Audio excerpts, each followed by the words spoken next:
wow.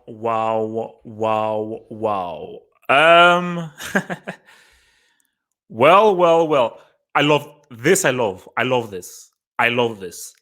I need this. I love this. I love this right now. I love this right now. Dory Hasm, I know you're in there. I'll bring you in. So obviously, we're going to combine this with the Sunday hangouts. We've got the boys in the booth. Let me just give my thoughts first. Then I will bring you guys into the booth. So Dory Hasm, Ahmed, I see you guys in the booth. I will bring you in. But look, man, let's keep it real. I said Barcelona would win 2-1. That's what I said.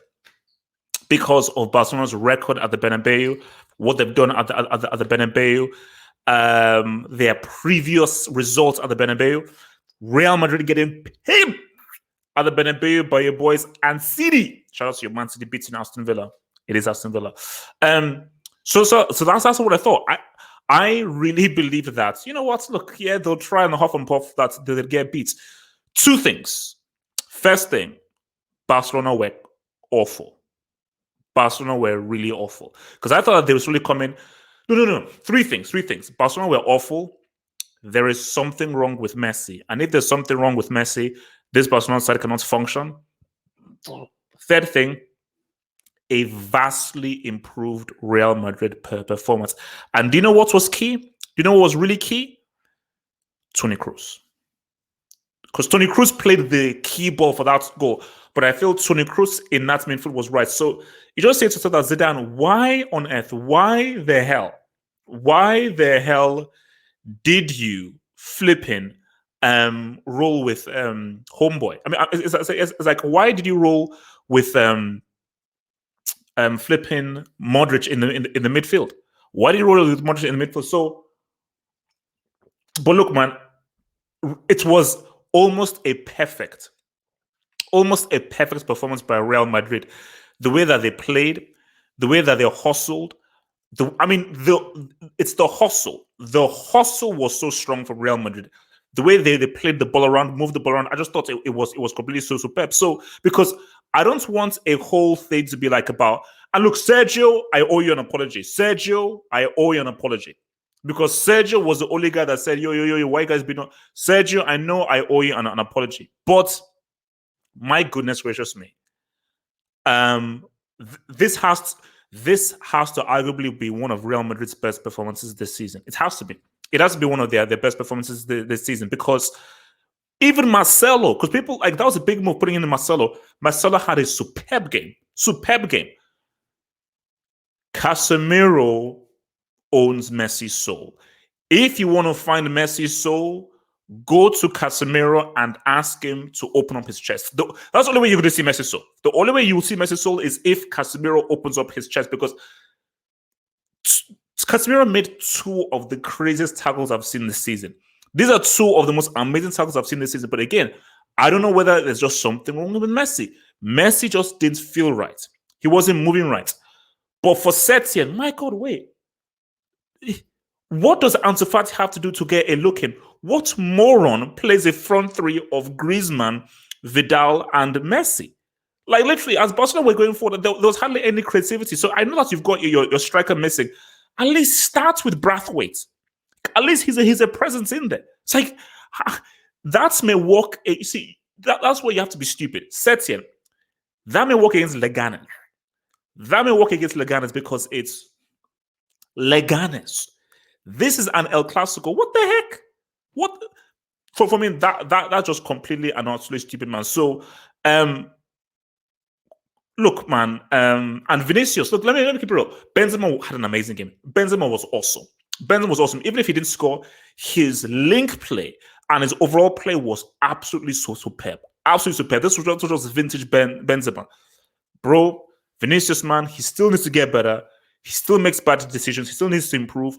But he made that goal. It was a deflection of Piqué, but he made that goal. And Barcelona, there's only so much Ter Stegen could have done. If not for Stegen, Madrid win this 3. Madrid would have lubricated Barcelona if not for Stegen. Stegen made two amazing saves. One on Isco and the other one on Vinicius. Two flipping amazing saves. So for all guys say, oh, he's taking a look, easy. Oh gosh, Martin. Laessi flopping in big games, not surprising. HH. Martin, relax. Martin, relax. Okay, let's bring in the boys, man. Let's bring in the boys, man. So I mean, obviously, some of the boys will be coming in later, but let's bring in the boys now. Yo, yo, yo, yo, yo, yo, yo, yo, yo. Yo, yo, yo, yo, yo, yo, yo. Can you hear us? Can you hear us? Yeah, we could. Yeah, I could hear you guys. I could hear you guys. I could hear you guys. Don't worry, I could hear you guys. So basically, look, man. So let me just finish off my thoughts, then I'll obviously give it back to you guys. So I think, look, man, Real Madrid had to respond.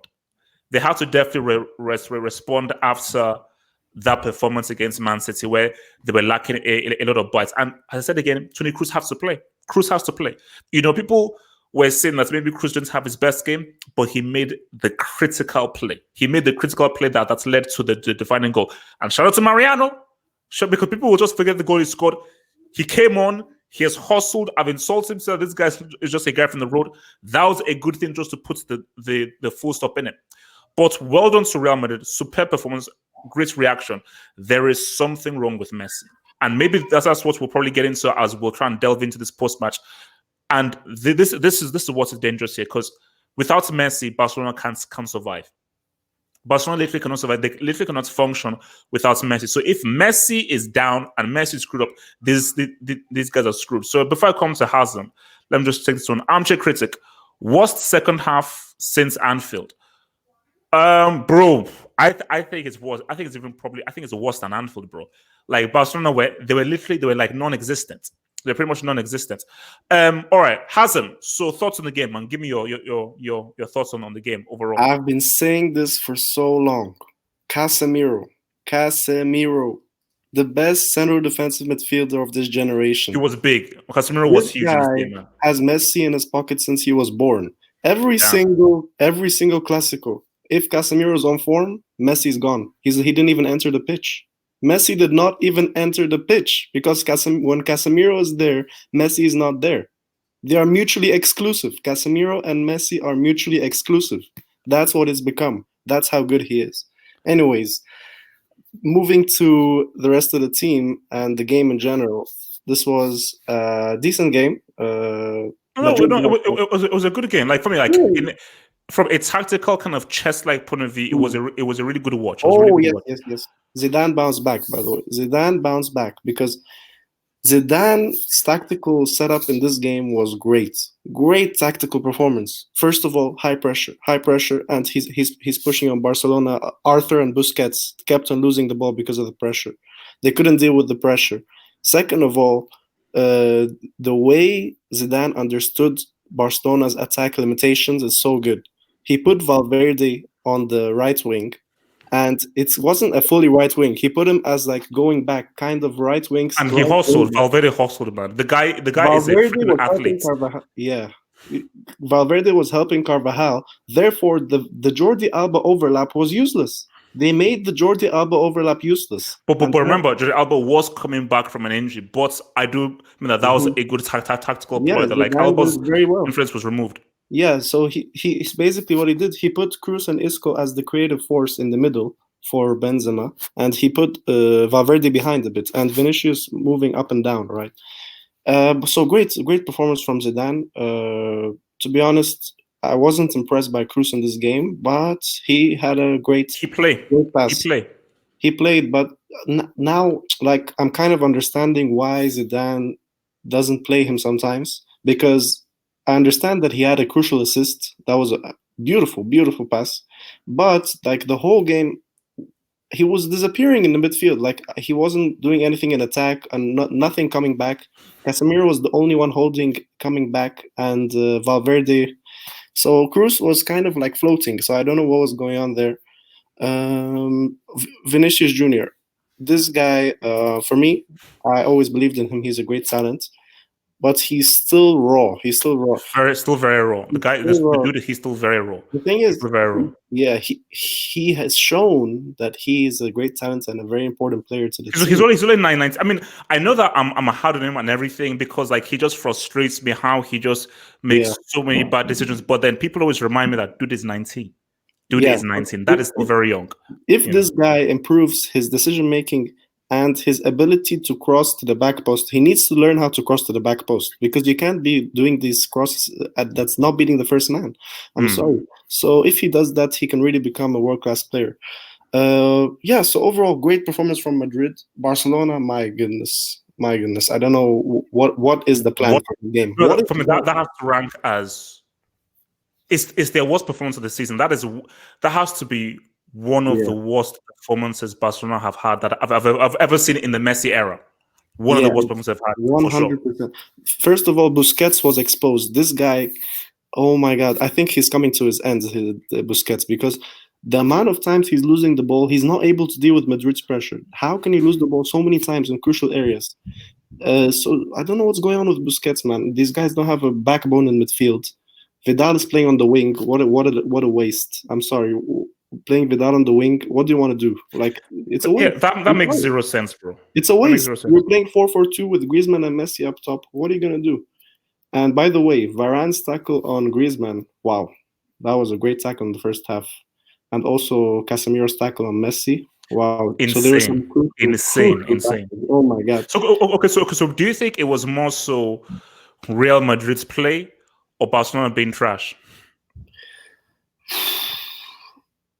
I think it's both, but I'll give an edge to Real Madrid's play, because they had a very high pace of the game, and their mentality was on in this game. Casemiro had one of his best performances.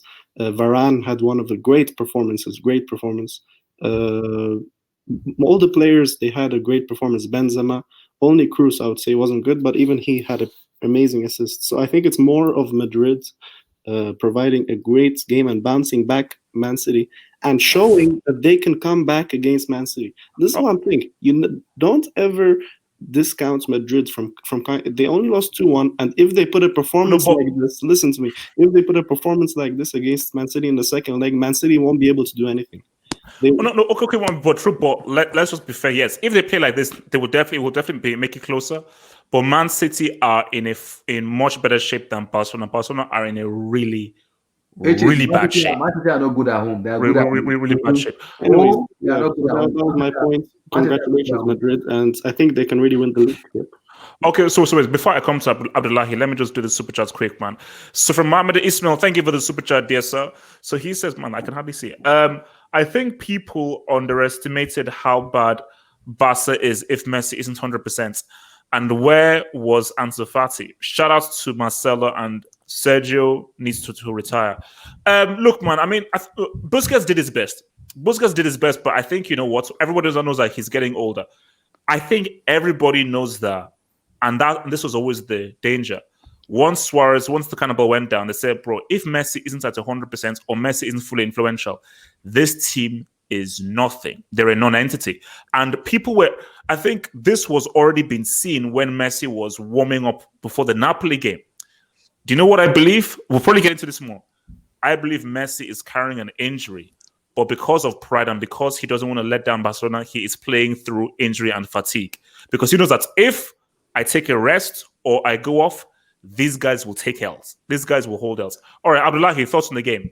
Well, wow, what a good game and what a really good. I kind of, the first half was boring because I didn't like the first half. But we need to pick out something. Today, Messi was ass. It was, my goodness, I've never seen Messi this bad in my entire life. Yeah, he was bad. He was bad. He was bad today. He was bad to the extent he got a yellow card. My God, Messi was worse today. He was really worse today. He was worse, man. If you are injured, you don't need to play that much. You do not need to risk it and play. If you are injured, you need to go out and let the rest play. Wait. I would like. Wait. So, if Messi doesn't play, how does Barcelona function? Yeah, he's the captain. How? He's the captain. If he knows he's injured, he doesn't want to play. Then go out, let other people play. But for you, wait. What other people? I'm trying to ask you a question. What other people are there to play? They spend money on Griezmann, so you should play. They spend money on Otto. Griezmann, look at you. This guy saying Griezmann. What's Griezmann going to do, bro? What the hell is Griezmann going to do? Why did they spend that money on him? They wasted the money, bro. I'm supposed to say they wasted the money, man. What the heck? This guy saying Griezmann. Why did they spend money on him? What's Griezmann going to do? So you think that Griezmann with Messi? Look at what he did. You think that Griezmann would do anything without Messi, bro? It's like you're playing with even 10 men, so there's no point. You need to talk about Vinicius. That guy needs to, like, his decision making is poor. Horrible. But he's young. He's young. I know he's young, but his decision making needs to be top notch. For you to play for Real Madrid is one of the best, let me say one of the biggest club in the world. You are playing for that. You are not playing for Sheffield United or Crystal Palace. You are playing for Real Madrid. So you need to, when you have a chance, you need to be clinical and show how good you are. Be clinical and show how good you are, because you can't be playing on the top level like this against Barcelona team. No. That's like in the first half. My goodness, that was a disastrous performance. Like it was off. And I need to give a shout out to Casemiro. Casemiro was that dude of the game. He was incredible. Marcelo was good. Marcelo was, he put in the ship today. It was so good. And also Thibaut Courtois also saved Real Madrid. What about Stegen? You said what about Stegen? If not for Stegen, it would have started lubrication, bro. Ter Stegen too. Like it saved Barca. Barca should have been out in the first half. Ter Stegen saved them. Like I don't know what's called Saint-Etienne is playing. How can you play Vidal in a wing? How? Saint-Etienne. How are you playing? No. You know what? That's his new name, man. That's his new name. Saint-Etienne. What is Saint-Etienne playing? He's playing what? I told you that. My goodness. When you have Ansu Fati is on the bench, why are you playing Vidal as a wing? No. I have no idea what the hell Saint-Etienne is doing, man. Because it's like, bro, Saint-Etienne, how do you play a front three of Vidal, Messi, and Vidal looked completely out. Vidal was like, bro, what the hell am I doing? What the hell am I doing? Man. But wait, but look, I'm going to get to Saint-Etienne. I'm going to have a separate thing about him because I'm going to link him to Valverde because Barca fans rejoiced when they got Saint-Etienne. Exactly. They rejoiced when they got Saint-Etienne. They start Valverde because it was defensive and their mood was not good in their team.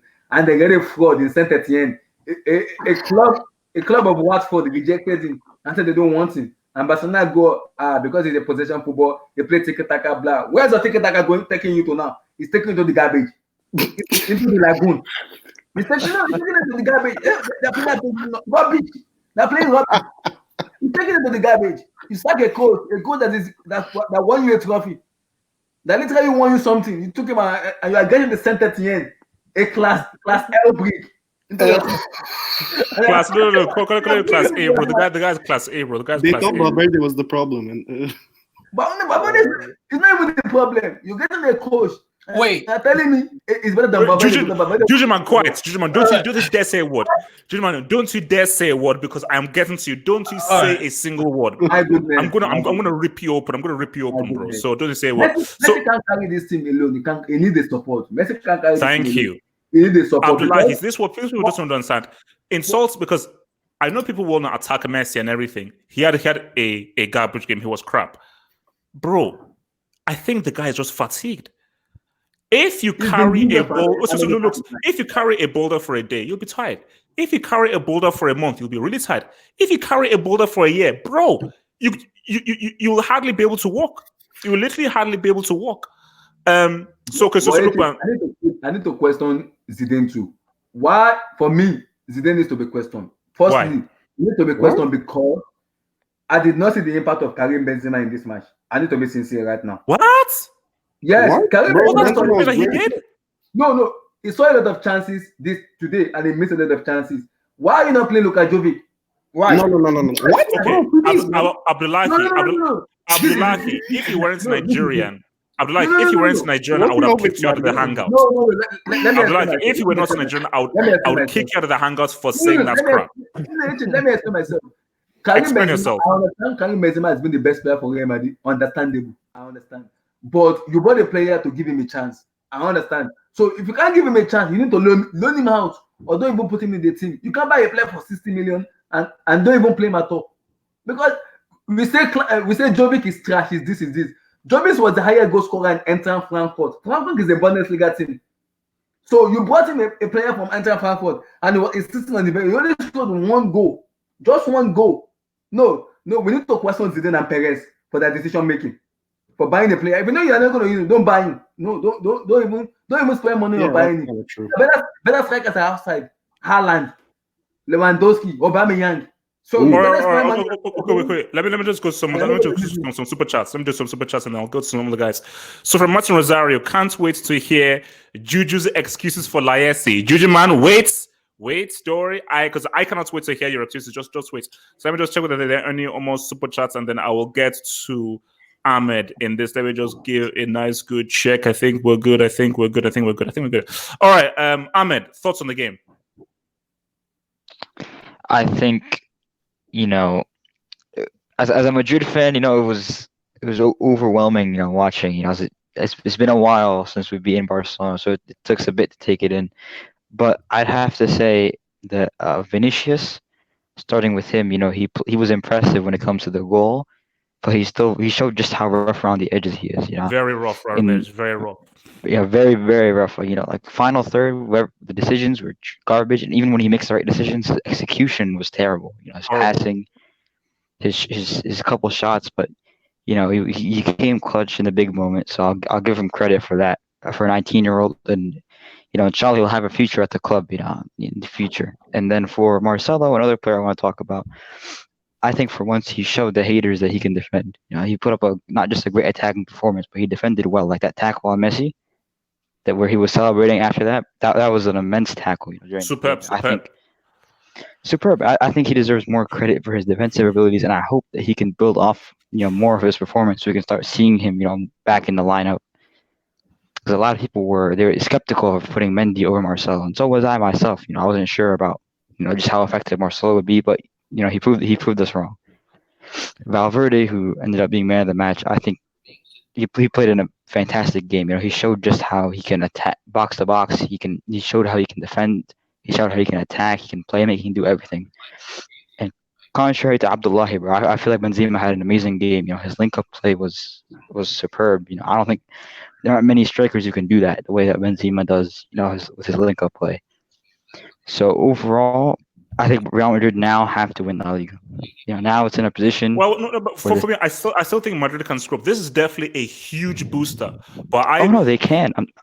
They can definitely screw up. I'm just saying that personally now, if they don't win it, it'll be a disappointment for everyone involved. They have to win it now. Okay. Let me just do this quick super. Finish up. Because I was saying, most likely there won't be any more UCL games to play. Barcelona will probably still be in the UCL. Real Madrid have a better squad. Asensio's coming back. So there should be, it will be a disappointment if Madrid don't win La Liga this season. Okay, so let me just take the super chats real quick, and then I'm going to come to Nish. I'm going to come to Muntaha, actually, because he's not the Madrid guy that needs to speak. And then I'll come to Nish. He's a bomb, dude. He's a bomb. Wait. So Daniel Jones Ortega, man.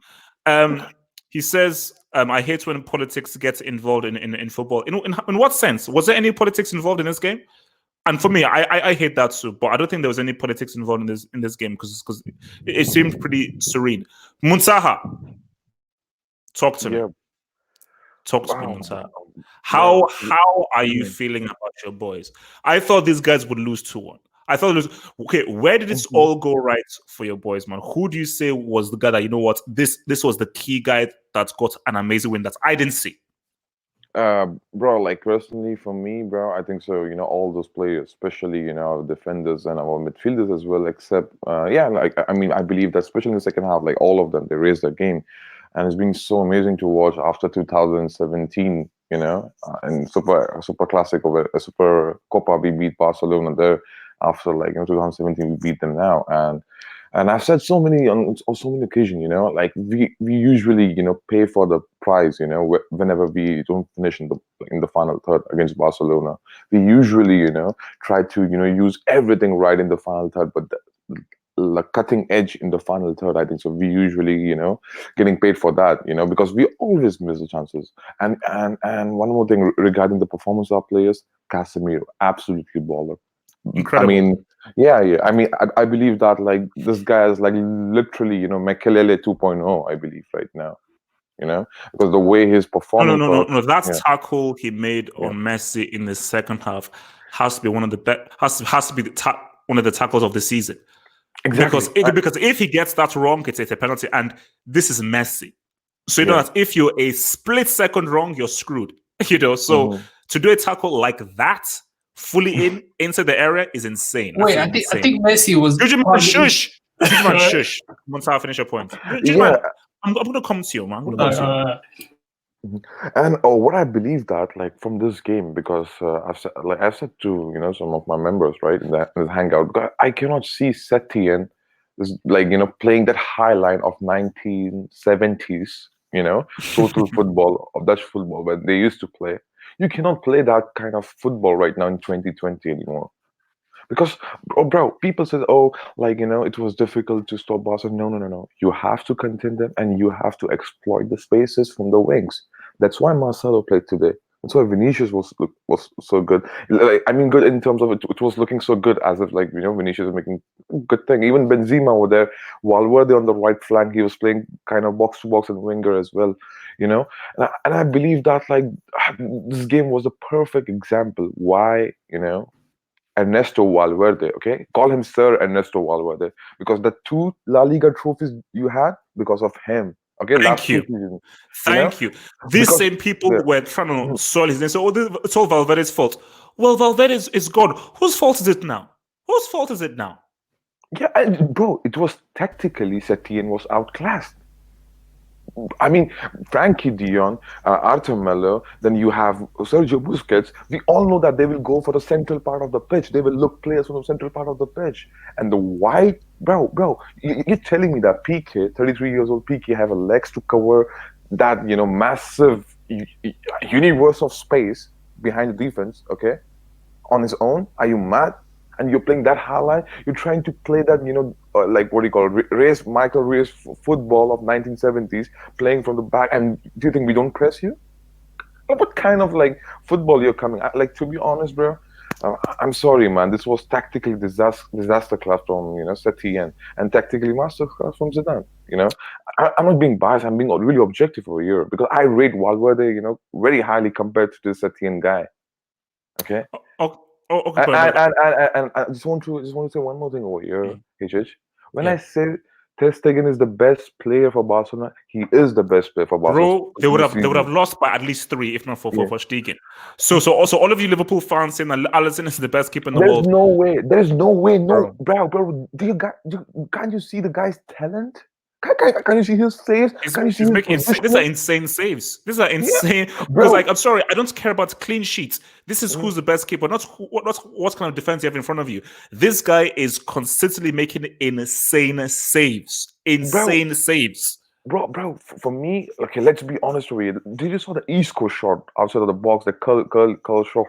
No. That save on Vinicius was damn good. Vinicius as well. Because remember, that's pretty much like one-on-one quick thinking. And if he had gotten that wrong, remember Vinicius is one of those South American guys that if he feels anything, he will go over.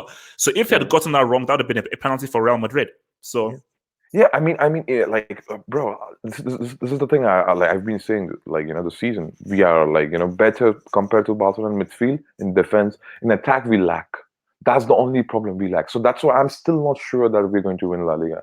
I'm still not sure. Oh, no. For me, it can still go either way. For me, this is a key game, but I don't. And I think Cententiano was right. I don't think this is going to pretty much determine. No, I agree with him. I agree. Yeah, I agree with him. Yeah, and it's a great moral boost for Real Madrid. It's a massive moral boost. Exactly, and it shows the priority. If you see, Toni Kroos, he didn't start against Man City, and he started this game, so you can see the priority even for Zidane as well this season. The prime focus is on the league this season. And let's be honest, we lack so much in attack, and you know what? I'm surprised. Luka Jovic, bro, you have to show up in training sessions because why Zidane is not playing you? Look at Mariano Diaz. Came on, goal. Yeah, bro. For me, it's gonna, especially with what Mariano did, it's gonna be very difficult for Jovic to now get back in the game. All right. So look, man, let me just take another super chat in here, man. So from Pasha, it says that Messi is Barca's drug and Barca needs rehab. Damn. I agree. No, I agree with this kind of the super chat because he's on point. Because bro, there's so much relying for the creativity on Messi. They're midfielders, bro. Okay, all of them are highly overrated. Frankie De Jong, Arthur Melo. Bro, what these guys are Bro, doing? I'm gonna no, don't. We have time. What? Because we're gonna break down every single player's performance in this game. So don't worry, we have time. Because I'm gonna talk about Frankie De Jong because I want an honest answer from the panel about Frankie De Jong. But let me bring in some other guys. So Nish, thoughts on the game? Give me a round of your thoughts on the game, Nish. Dude, I literally, like, I agree with nothing that was just said. Honestly, like, I agree with like nothing, especially Muta's points. I like completely disagree with. Okay, first of all, why is anybody giving credit to Zidane, dude? Okay, he spent 300 million over the summer, and you're literally playing the exact same 11 that finished trophyless last season. All of these players, it's the same 11. It's the same 11 that Madrid were playing last season. So who should wait. Who should he have played then? No, that's not what I'm saying. I'm saying his transfer policies were rubbish, dude. Because first of all, like, we needed a striker. Like, Mutal was actually spot on. We need a striker. We need a whole new, revamped front three. That's why we can't compete for Champions League this season. And La Liga, honestly, is up in the air because I can see us honestly losing to some stupid teams away. Like, even next week against Betis away, we might honestly lose that game. You never know. So first of all, it's his fault. Enough with the Benzema praise, dude. This guy is just a complete bum. I mean, he's an absolute bum, dude. Mariano comes on for 2 minutes and he scores. Benzema, dude, outside the box, he's graceful, he's quick, he links up the play well, he runs with the ball. But I don't know what happens to this guy when he's in the box in front of goal. He turns into a damn walrus. He's like falling over when there's like balls coming in, deliveries coming in, doing nothing, contributing nothing in the box. I don't know what the hell is wrong with this guy. Out of the front three, only Isco really convinced me. I mean, like, reactionary people who haven't seen the match, they're gonna say Vinicius this, Vinicius that, dude. But if Vinicius no one is not wait.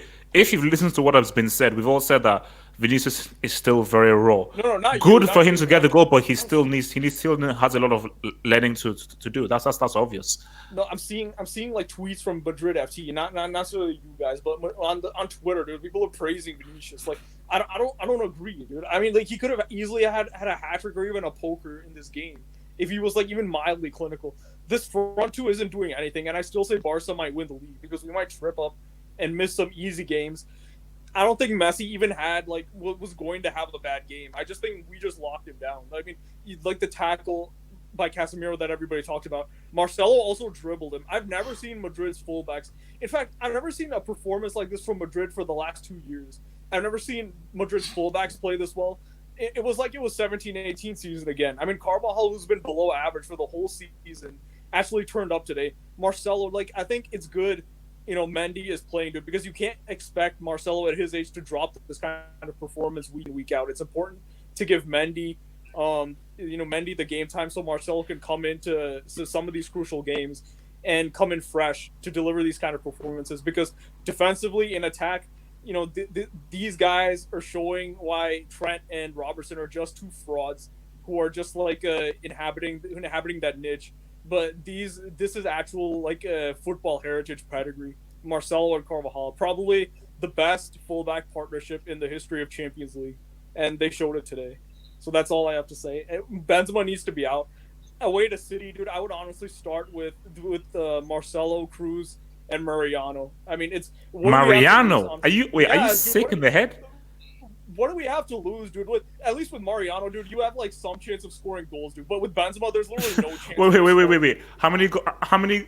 What is Mariano's goal record for a season? Dude, he hasn't had game time. Number one, he hasn't. Had game time. Okay.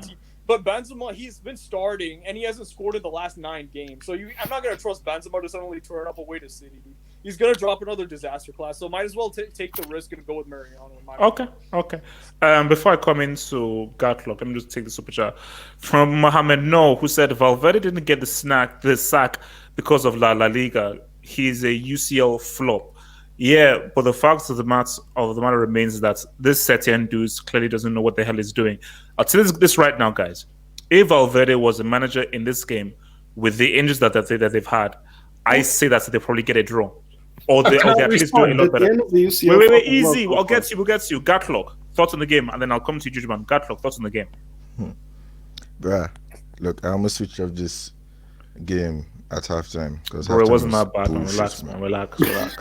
Bullshit, man. I wanted to put a screwdriver in my eye. Like, this was easy, man. It's a bit violent, bro. But second half, it turned around. It turned around completely. I loved that game, man. It was amazing in the second half. Casemiro, best DM in the Amazing. world, man. I remember Wow. people Yes, coming indeed. at him because of the Man City game. The guy just proved again why he is the best. Look, to be honest, I didn't really understand the tactics for Zidane. I really thought he should have played like somebody else. Vinicius had a decent game. The goal was a deflection. I'm not going to give him too much. But he made it. No. That was a goal. That was a good goal. No. It was a deflection. Okay, but No. It was a slight deflection. No. It was a deflection. Vinicius. Wait. Let's be real. deflection. Wait. Quickly, let's be real. Tony Cruz, that was an amazing pass. Yeah. Vinicius forced the issue. So what I gave Vinicius for is that he forced the issue by Yeah. going in and darting into the ball. But what put it past Stegen was the deflection. If not for the deflection, Not he necessarily, thought because Stegen probably. Mariano's goal went He in missed without it. deflection. It was kind of the same with Mariano, and it was no deflection. And No, Mariano was clean. Vinicius. Yeah. Wait. Okay, Look. for Mariano, there was no deflection. Who cares? Let's just get back to Gatlock. Anyway, look, Real Madrid deserved to win this game, hands down. Barcelona were because were dog shit, man. They were as bad as they were in the first half and the second half. Well, in the first half they tried, but in the second half, God, they were shit, man. Braithwaite, who did he come on for? Was it Griezmann? Griezmann. Well, I'm going to tell you easy. Don't say too much about Griezmann. I want to leave Griezmann separately, but carry on. Look, Griezmann had a decent game for him. Like, that's usually his level in Atletico Madrid. The guy has brought his kind of bad luck to Barcelona, if you think about it. But look, in the overall game, Real Madrid clearly deserved to win that game, man. It was an amazing second half, not the whole game. Second half was amazing. I didn't really understand any of the manager's tactics today. Honestly, I did not, but Setting was smoking crack, bro.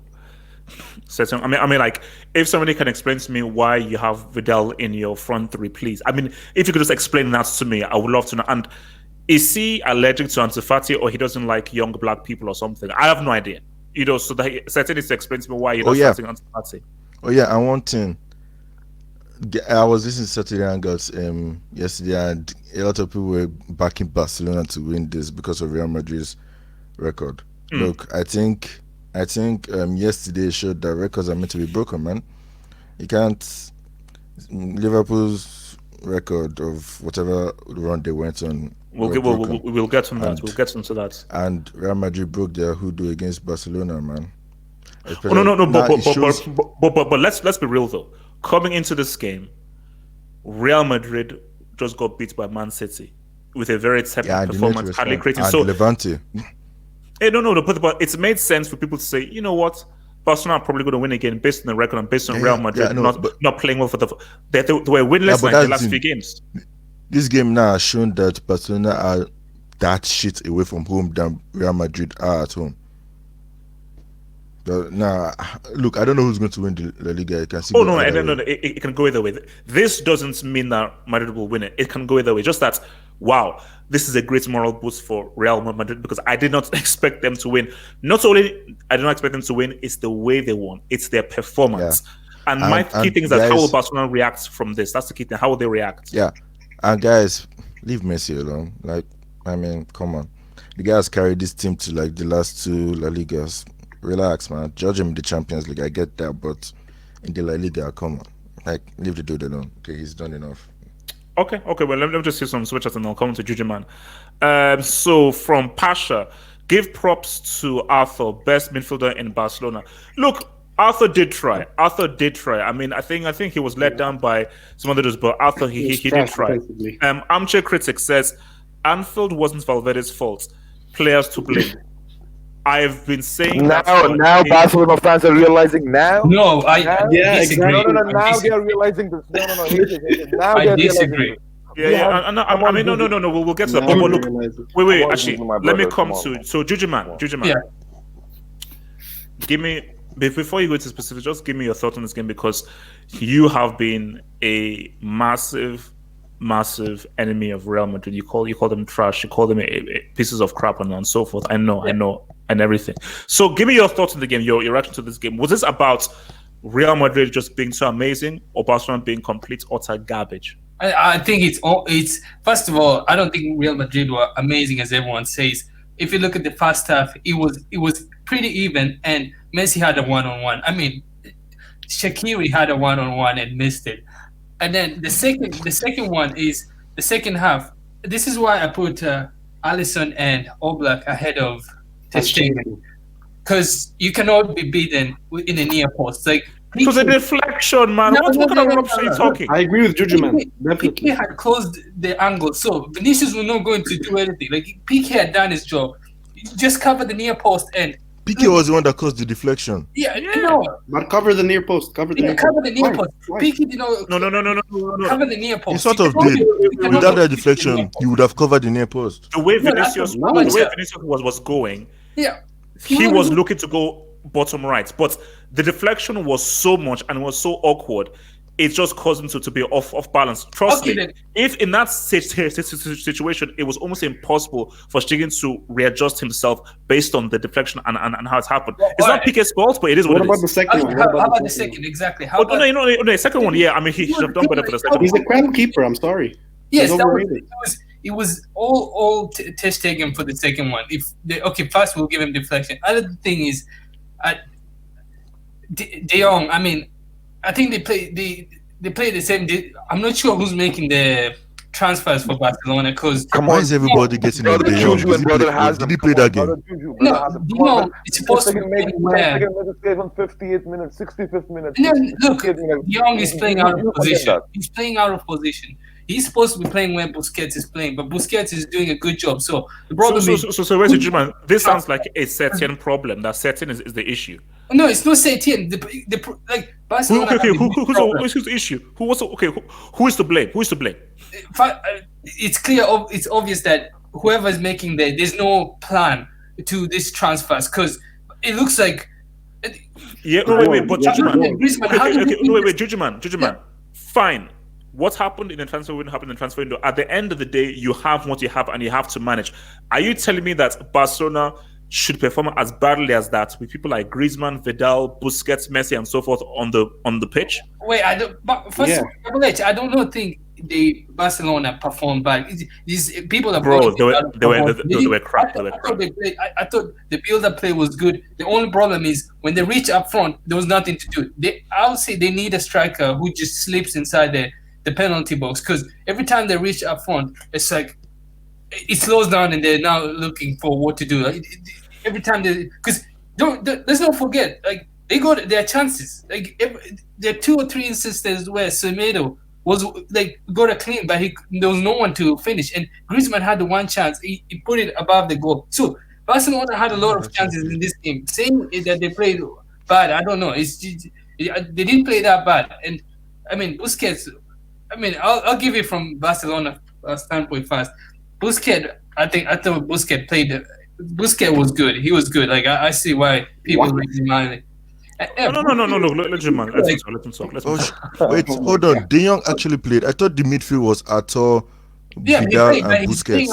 Look, the problem with Barcelona is De Jong was hardly there, bro. Playing the same position. His hype. So someone has to play out. Wait, guys, easy. What are the time? Jujuman, just finish up. Jujuman, let's just talk. Okay, so the other thing is, I mean, wasn't a good game for Messi. It wasn't a good game for Messi, but it wasn't a good game. Was he crap? I mean, it was sloppy. Like that one-on-one should have been a goal. Like you supposedly one of the greatest player ever. That should be a goal. There's no excuses. Another thing is. Vinicius, I mean, Vinicius needs to be intelligent, and every time he's like gets near the penalty box, he should try and look for the pass first because, like people will say, "Oh, but he scored it." But if you look at that, it was a lucky deflection. It was another miss. It was another miss. So Vinicius plays like a youngster from Chelsea. He needs to be more intelligent. Relax. If you take a shot only if he doesn't have a pass, because you can't keep on missing this big opportunities. And another thing is, look. Because everyone will say I don't rate Vinicius. I'll give him his credit, even though people will say that I don't rate Vinicius because he's ugly. But no, it's not that. Yeah. Oh my god. Oh my It's not that. Like only Juju, man. He's the only person on this planet that will come up with stuff like that. He's the only man. It's why we love him. It's why we love him. But man, please continue. Please continue. Yeah, it's not that. It's just I still don't think he's Madrid quality. And even though today he should be coming off the bench, and his strength is dribbling. So if he and dribbling and taking out players, but if he just focuses on what he's good at, I mean, we can stay there for long. Benzema managed to stay for almost a decade, but overall, I think Madrid, good response from Madrid. I don't know why they didn't do this on Tuesday or Wednesday against City. Well, Zidane only has himself to blame because if he played this exact same team tactic against City, it would have been a very different game. Yes, easy. And Courtois, I mean, he did well. Easy job. It was easy. It was easy night for Courtois. I think that was. I think you said it double H. Intelligent pass, Toni Kroos. I mean, that was a really good Great pass. Superb pass. Yes, and Marcelo, good going front, and Carvajal, I think, was another. Carvajal did. So basically, would you put this down to Zidane's great tactics, Real Madrid just been better as a team, or Barcelona just been bad, or Setien's bad? I'll say Real Madrid were better because I can't say because you see with Barcelona they have serious problems they have to address. I don't know what Griezmann's role is, and I don't know what De Jong cannot play out of position. Something has to give. Either they rotate games or something. But with Madrid, I'll say this game is more. Give Madrid credit. Okay. Yeah, I thought that was a good response. All right. BD Core. Thoughts on the game? Yeah, bro. I just want to say shout out to all the Madristas out there. No, thank you, baby. Thank you. Wait. Why is okay? Wait. BD Core, you're a Dortmund fan. Why are you shouting at my Madrid fan? Oh no. Like, I really respect them because, like, what they've done in football is amazing. Like, to win 13 UCLs is big. And okay, so Madrid fans won those CLs, not the players. Yeah, I mean, tonight I think Madrid fans won. Football won today. Football won today. Okay, look, BD, just okay, all right. So yeah, man. I said the reason why football won today was because, time and time again, I've been trying to preach this. Shout out to Bill Dennis Huchler for the super chats. Sorry, Karen, go for it, Karen. Yeah, I've been trying to preach this thing about, bro, Messi is trash. Oh my God, has been trash for ages. He's been non-existent in away games. And people kept on denying what I was saying. People kept on saying, "Oh no, you're a liar. You're not true. You're fake and all that." But, bro, tonight was a clear example. And you know what even really pops off my night? I'm gonna keep on retweeting this on my Twitter. Casemiro's tackle against Messi. Mm-hmm. That was the best moment of the whole entire night. His name is Messi, by the way. Because Messi, sorry. I couldn't believe my eyes. No. It was one of the tackles of the season. Easily one of the tackles of the season. Insane tackle. I think Martin, and I always listen to Martin Tyler's commentary. And when I saw that second goal, I was like, oh, yes. BD.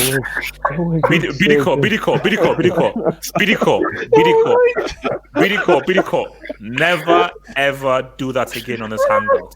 Okay? BD, that's your last warning. Never ever do that again on this Hangout. I'm begging, please.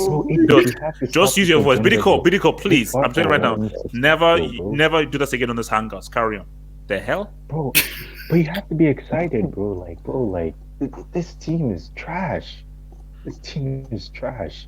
And today, like, I was just so happy. I was so happy with the Madrid boys. I was just so happy because it's like, they played how you're supposed to play against Barcelona.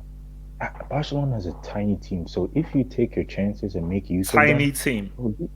Wait, this is so disrespectful. They're nothing team. Bro, no, Bideko, just...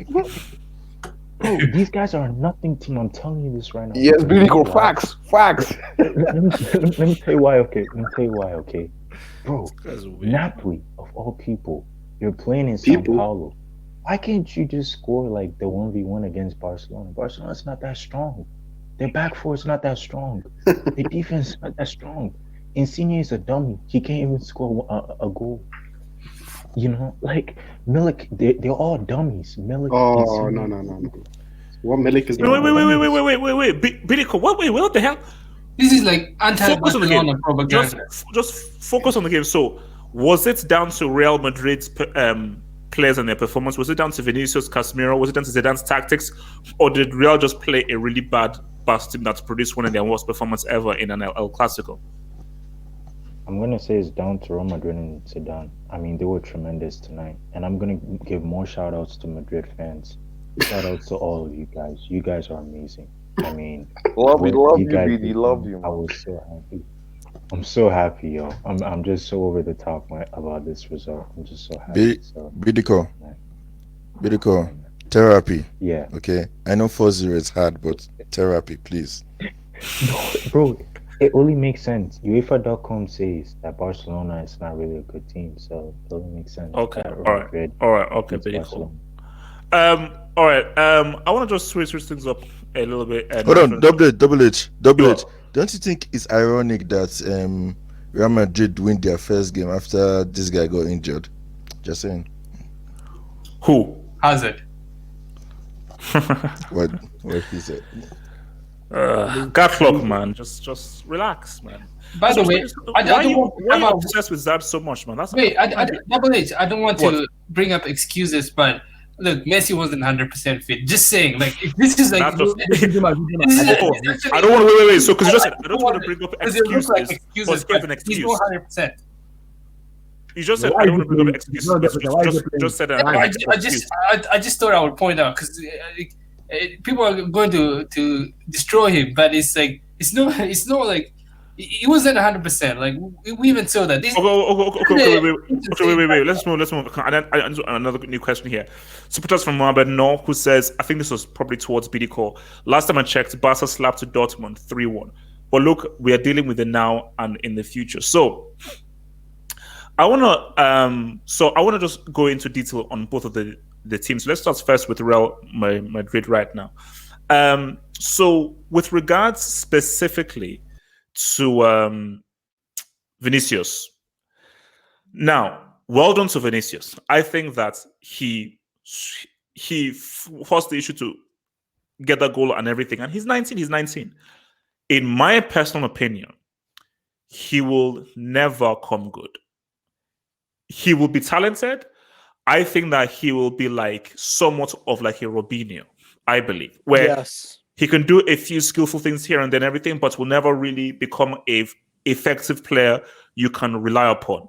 So the question here is that where do you think Vinicius will end up? What do you think his upside will be? What do you think his potential will be? I think his potential will be essentially like a Robinho. Skillful, can do a few things here and there, but ultimately won't be able to be on the level of an Mbappe, a Sancho, a Hazard, or a Sane, or any of these other young dudes.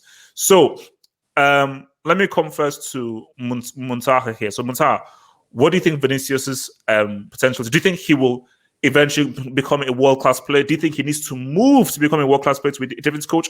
Or you don't really think that he will come good though? What do you think the future holds for this kid? Bro, with regards to, I mean, Vinicius Junior. Okay, first of all, he's not world class even right now. So let's. He's 19. He's 19. Come on, bro. He's 19. Yeah, and but like, you know what, I always, I like welcome a criticism with regards to, Madrid players, because you're playing for the greatest club of all time. You're playing for the, I mean, the club who's like a pinnacle of world football. So, so criticism is welcome for every player. And what I believe is that with regards to Vinicius, he has talent, he has ability, okay, but he doesn't have that footballing brain to see certain things. I believe that. But wait, but let me ask you this. Mm-hmm. Do you think that footballing brain can be taught, or do you think you are born with that? Look, for me, I believe that's more of a gifted, part of football. Okay. I won't deny that. But in a sense, when you can, train your brain on certain scenarios, okay, to play. And managers like, I mean, Pep Guardiola, we have seen with Raheem Sterling what happened. I mean, he transformed. That's a Raheem great Sterling. example. That's a great example because Yeah. I would argue that Sterling was similar to Vinicius when he was back at Liverpool, where I put him in the Brick Academy. So my question is this. If, let's say, you put Vinicius under a Pep, will Pep get frustrated and just drop him? Or do you think Pep could actually turn him into somewhat of a guy close to Sterling?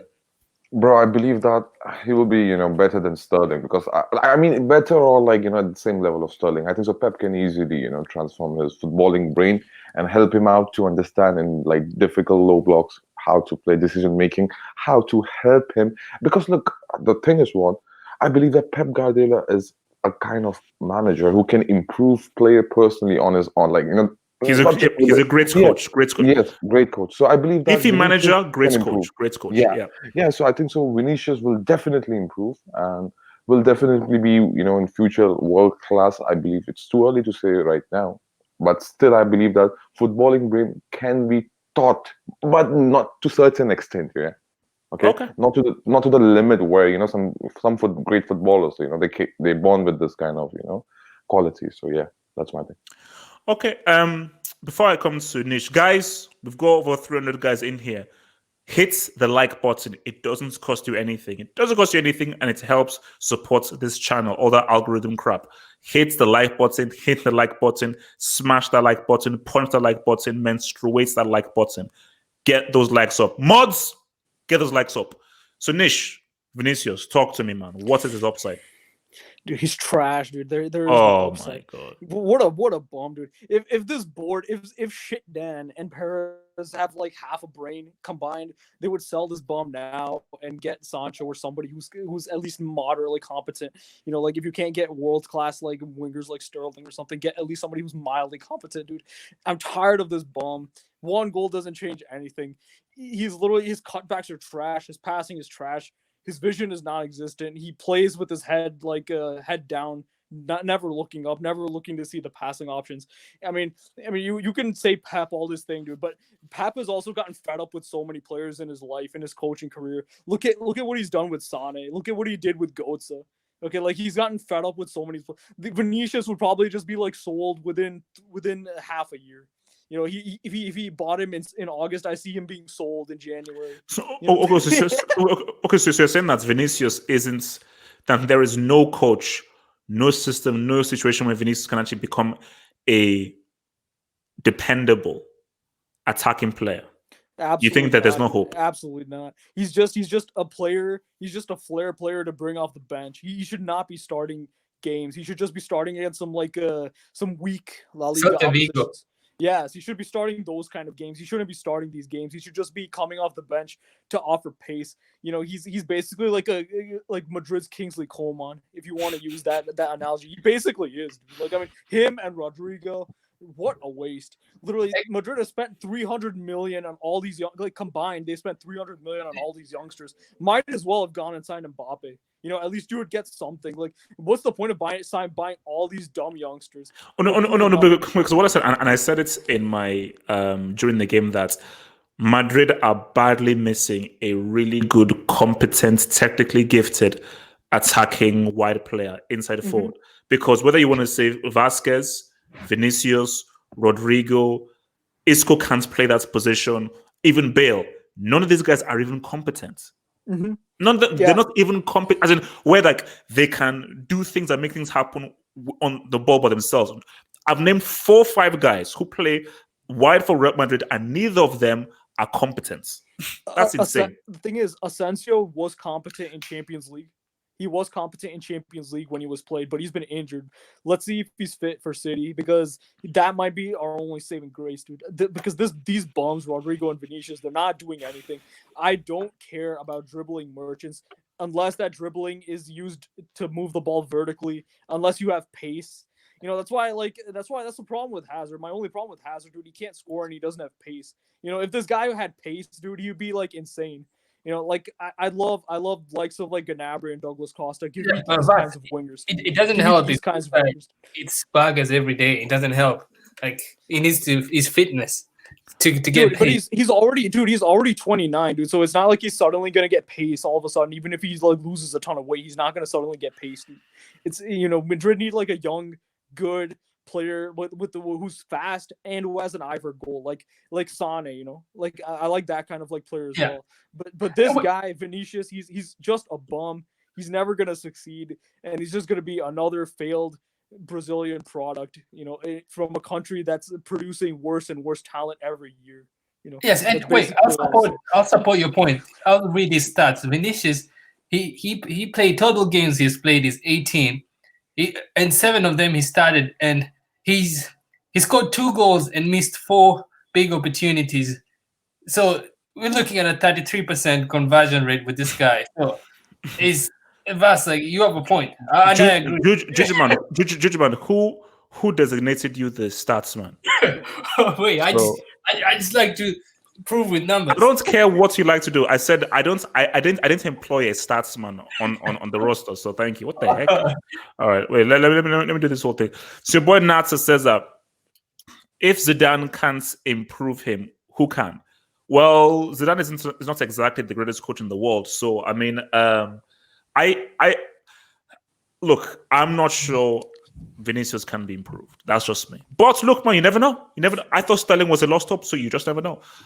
From Axel Gonzalez, De Jong had the most disappointing performance. We're gonna get to De Jong.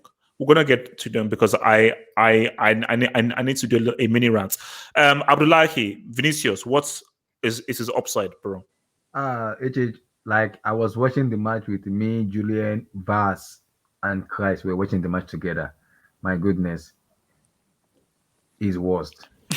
you need to induct that guy into class break. Whoa. Abdullahi, how do I induct a guy who scored a goal in the classic? Induct that guy into class L break. My goodness, his decision making is horrendous. It's bad. His decision making is bad. Horrendous. My goodness. Okay. But I said, Abdullahi, can it not be taught? Can he not improve? Okay, let me explain. HH. It is easier to be taught for someone who wants to listen than someone who doesn't want to listen. There's a difference. If you are teaching someone something, you know this person is gonna listen, he will succeed. But what is the assurance that if you are giving Vinicius Junior another coach, maybe to give him a chance and coach him, he's gonna listen? His decision making is poor. HH. This man can dream. He can dream just like look at Neymar. Neymar has been injured for how many years now? For 2 years in Champions League now. He showed up against Dortmund. He scored. After that, again, it disappeared. That's how the Barcelona players show. They showed up in one matches. The rest is party, and the rest of everything is shit. It's garbage. So they need to fix themselves as a player, especially Vinicius Junior. It's just like what you said, Robinho. Dribble, no hand. Yeah. Dribble, no hand product. Dribble, no hand. We hype too much of English player. Mason Mount, Rich James, Callum Hudson-Odoi. I think Vinicius Junior is one of them now. It should be categorized one of them because it's been hyped a lot by all Real Madrid fans. But right now, it's garbage. I will go with what Vas said. I do not know why Real Madrid are spending 300 million on Rodrigo. When you have 300 million, you need to spend 300 million on a world-class player. It's a player that can improve your team. Sancho, Kylian Mbappe. Those are players that can, when you put into your team, those are fire. Those are the things that will light up other players. Wow, we get it. And I kept saying that Madrid had. I said it from the start that even when they got Hazard, if they didn't get either Pogba, Neymar, or Mbappe, they were not going to win any trophies this season. They're not winning because you can't spend 300 million on Rodrigo, Vinicius. What? They are no names. They're guys who you develop and can bring off the bench. You don't start with these guys. I don't know who's making the decision making for Real Madrid. I don't know who's making that decision for them. I do not know their scouts. You cannot be scouting players who are not even up to the level of what you want as a team. Real Madrid is arguably one of the best teams in the world, and you're telling me you're gonna be putting Rodrigo in front. You're putting Vinicius Junior 1v1 with the best defender or best right back in the world. No, I'm sorry, you can't do that. So I don't know who is the scout of Real Madrid. They need to watch the same and be like, wow, something is going on in that team. Because they spent 300 million on Hazard, one, Rodrigo, two, who again? Fele Amendi. So Thibaut Courtois. Look at Well, all those well, Mendy has been all right though. Mendy has been all right. Okay. So give me your final assessment on Vinicius. Are you saying that there is no chance he can develop into a world-class player in 5 years, 6 years time? He's only 19 now. He's only 19 now. So are you saying there is zero chance? as long as he's improving his decision making, he will improve. Just like Sterling.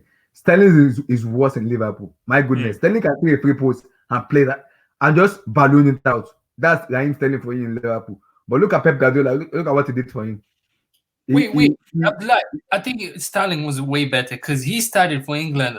Was he No, 17 or at 19? Liverpool. Sterling is worse. Is worse in Liverpool. No. At Liverpool, he was a pace merchant, bro. A pace merchant with no brain. He was worse. But Pep Guardiola came into Manchester and he changed guys. So don't you think that Pep can do the same with Vinicius? Yeah, I think he can do the same with Vinicius, but will Pep Guardiola buy Vinicius? I doubt it. No. Exactly. So we game at this side today. I doubt it. So that's the worry. Maybe if another coach coming, that see the potential. All right. Ahmed, Vinicius, man, talk to me. I mean, sure, right now he's very, very rough around the edges, but why are we ruling him out? Firstly, he's 19. Secondly, the only reason he's like in the limelight, this is the kind of player that should be on loan. This is the kind of player like Odegaard who should be on loan, but we have no one else. Yeah, that's the issue. So let me ask you this. So do you think that it might derail his improvement, him being thrust into the flames of this massive game as a 19-year-old? It would have actually been better for him to improve if he went out on loan. I mean, to improve as a player, yeah, but I think this will just, we had to. There's no other choice. There's no other players that could have done what he did, playing in that position. So maybe next season, if we get more players and Asensio comes back, maybe we'll see him more on the bench or maybe even going on loan.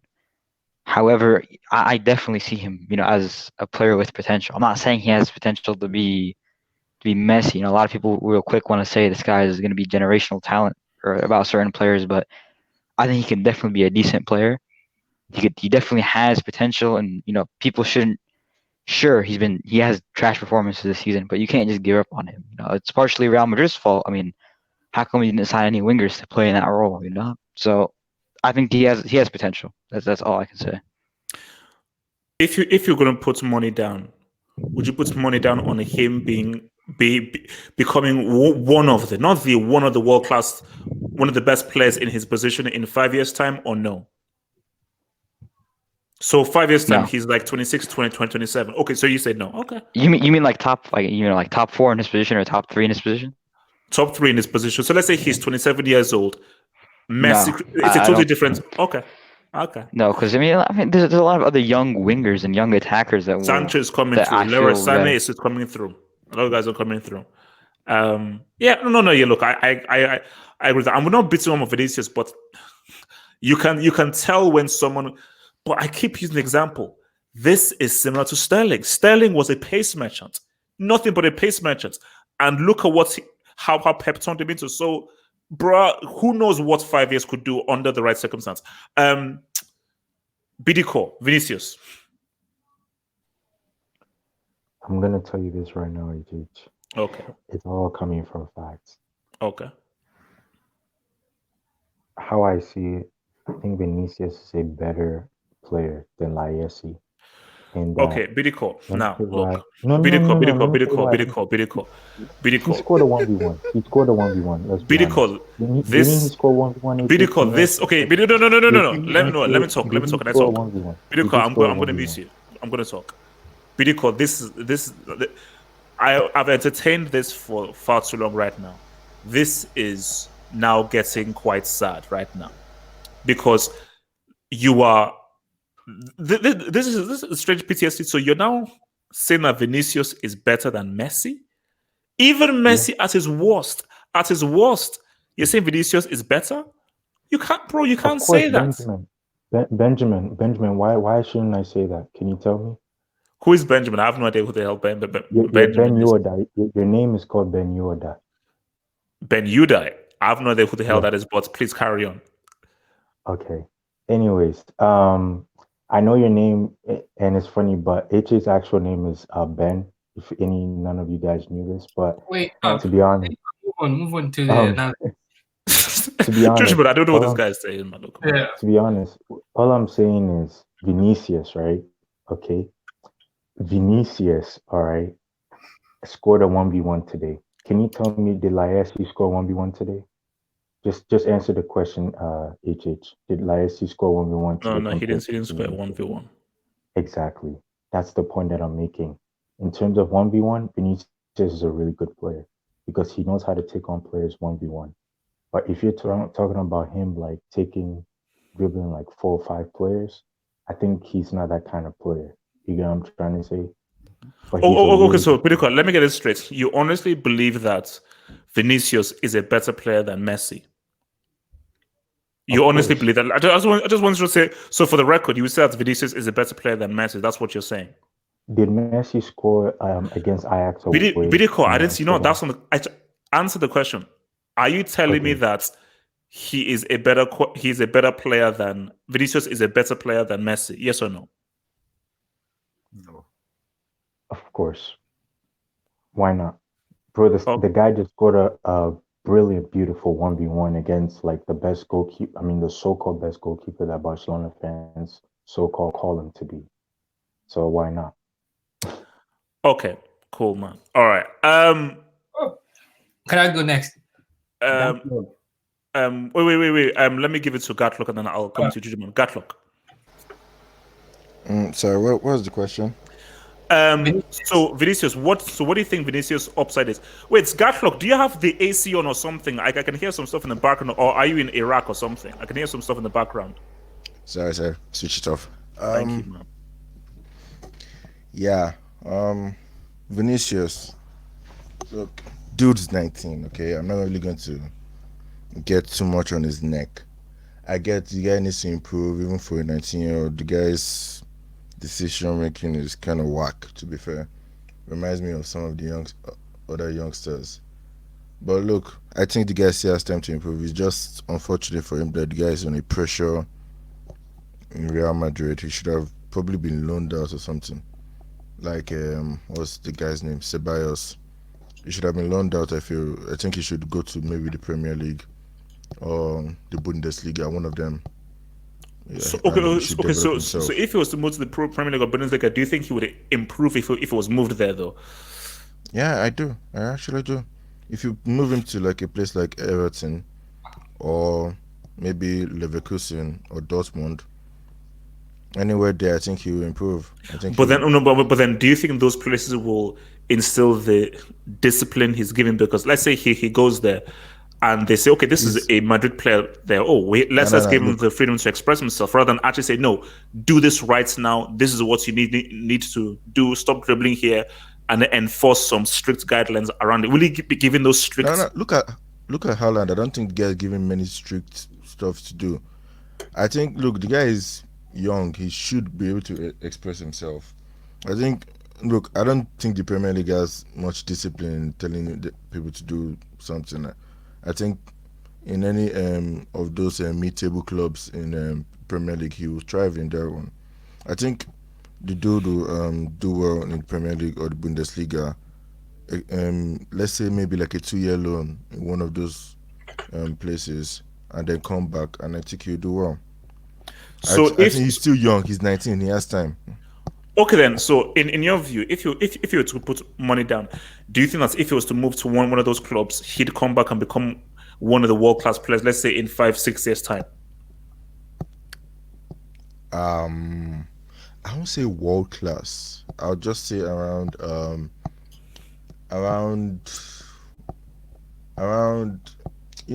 those players that can do well in some games, but not all games. So just below world class then. Yeah, just below world class, around that level. Okay, so let me just can reach. Let me just take the super chat. So from Beato Klumpt says, should Messi move to City regardless of the ban? No. Why? For what reason? No. I don't want that to happen because Pep needs to prove to me that he can win a Champions League without Messi. So that would be a chump loser move if that happened. All right. Alok Kumar. Yeah. Yes, Devil Edge. So briefly just round up your thoughts on the Real Madrid Barca game and talk to me about whether you believe Vinicius can become a world-class player in the future. So this was a pretty standard match for us. Like we were dominating the ball, you were creating chances, in the wide areas, but we were not effective. And it's the same for Vinicius actually. Okay, you guys tell me, if PK did not deflect that ball, how would be rating Vinicius' performance today? We would be calling him pathetic, same old, trash. So let's not talk about him like he's some generational talent or something. He is not a Madrid level player as of right now. He should be loaned out. We have Hazard next season, and we can't rely on 19-year-olds to take us to the next level. We can't rely on those people. So okay, so if he was loaned out, do you think that he'd be able to come back and actually improve? So first of all, I think he needs to decide what kind of player he wants to be, because I don't think his quality of crosses are good. So maybe he's not suited for a left wing. Maybe he should play more centrally so he can beat players one-on-one and shoot the ball. So that's what he needs to decide, that what kind of players he wants to be actually. Okay, all right. So Yeah. Red, say something again. Quick roundup of the Madrid Barca game, and what do you think Vinicius' upside is? His potential. So overall, great game. Exactly what I expected from the team. A great response. Exactly. 100%. Because HH, look, when we lost that game against City, the Clasico was a must-win. So the players had to turn up, and all of them turned up. Everybody was playing their heart out. Like Casemiro, remember how hard I called him brick of around a 16 in the last hangout. This time he was like arguably man of the match. He played for 2 matches in that game. He was covering so much ground, intercepting everything. Carvajal played his heart out. Carvajal was incredible today. As for for the match, like it's pretty straightforward. Like first half we were pretty poor, but once we settled in, second half we came back. We responded well. Barca couldn't string 2 passes together. They couldn't string 2 passes together. Courtois, immense. Like honestly, this guy is creeping up. Like a couple more performances like this, we need to have a conversation about Courtois in his position as possibly best keeper in the world. Easy. Calm down, man. No, you've seen 2 matches right now, and you've seen what Courtois has done. He stopped a 1v1 today. He against City, he had a number of incredible saves. His clean sheets his record in clean sheets is impressive. I think he's tied with Oblak in the La Liga this season. We've been incredible with him in goal. So I've honestly never felt more comfortable with a keeper in goal since like Casillas from probably like 9-10 years ago. Like probably from like 2011, 12. Like that's how far ago. Because with Navas, he was always a clutch keeper, but he was never a reliable goalkeeper like Courtois is. So as for Vinicius, oh my lord, this guy, look, say what you want about the kid, say what you want, but this dude is a big game player. Against City, shows up, gets the assist. Against Barca, scores today. Even last year in the round of 16 against Ajax, in the first leg, he destroyed them, and he was the reason why we got the one of the goals. And in the second leg, he got injured in the first 15 minutes. That's why. But every big game for Real Madrid, Vinicius has showed up. So maybe he doesn't have the consistency just yet, but he does have the mentality. He does have the talent. I do agree with Alok. Like personally, he's not a very the only thing that's suited for him on the wings is just his pace. But centrally, he's much more of a threat than than being just a winger that just cuts back. Because I don't think his decision making is the problem. Because I feel like a lot of the times where he feels like, oh, I can't really do anything here, I'll just pass back and retain possession, make sure the team keeps possession. He does that well. But his quick no, but it's like when you're having breakaways and so forth, there is the pass that needs to be made. Now, if you make that pass and it doesn't go through, then that's fine. But he chooses the wrong pass. Right. I agree. And maybe because there are so many times where it's like, okay, if you know that you're going to be a set tackle, hold up, keep play. If you know that there is someone out there and somebody's free, pull it back, chill out, pull the ball back. There are so many instances where you know what. And I think the issue is because he is thinking too much. He's moving too quickly and he's too excited. Yep. And there isn't, because for a lot of players, yes, things are happening very quickly, but for top players, there is still an idea with regards to what to do in those quick situations, and they're able to calm themselves for that split second and make that right decision. And that's the key thing, HH. Like what you just said, the quick decisions. Because there's decision making when you're on the ball and you see how the play is and you retain. That's decision making. But when you have the quick decision making, when you're on the breakaway and you want to make the cutback, the cross, That's or quick. the right pass, and he's poor at that. I do agree. But HH, like look at the upside here. Which other 19-year-old's doing what he's doing at a club like Real Madrid? I'm not talking about Dortmund because Dortmund historically have always been good with youth. But like for him to be able to hold down that front line like that, like. It's honestly incredible for him. Okay, but let me ask you this then. Yep. Because this is what other people have said. Do you keep him at Madrid or do you loan him out to? Keep him, HH. He's too good to be loaned out. Keep him. He's always he's much better for us off the bench, like as an alternative to Hazard. Because like, look, when Hazard's fit, he's gonna be Hazard's B side. He's just gonna be the backup for Hazard. But like at the moment, like loaning him out is not going to give him better experience than just staying with Madrid and just getting minutes. Because with Madrid, we're constantly competing for 3 trophies every single season. We're always going to be competing for 3 trophies. So he's always going to have time to play, especially for the wings. So I would keep him in Madrid. Loaning him out, there's honestly no benefit to do that. Like I said, if we could have loaned him out this season, but he's much better staying with us than to be loaned out. But one last thing I want to mention just before I end my segment finishes is that Vinicius is now the youngest goal scorer in El Clasico history. That's just a fun fact. He beat Messi's record by like 100 and something days. So there you go. Okay. All right. Okay, so wait, let me just say this before I come to Juju Man.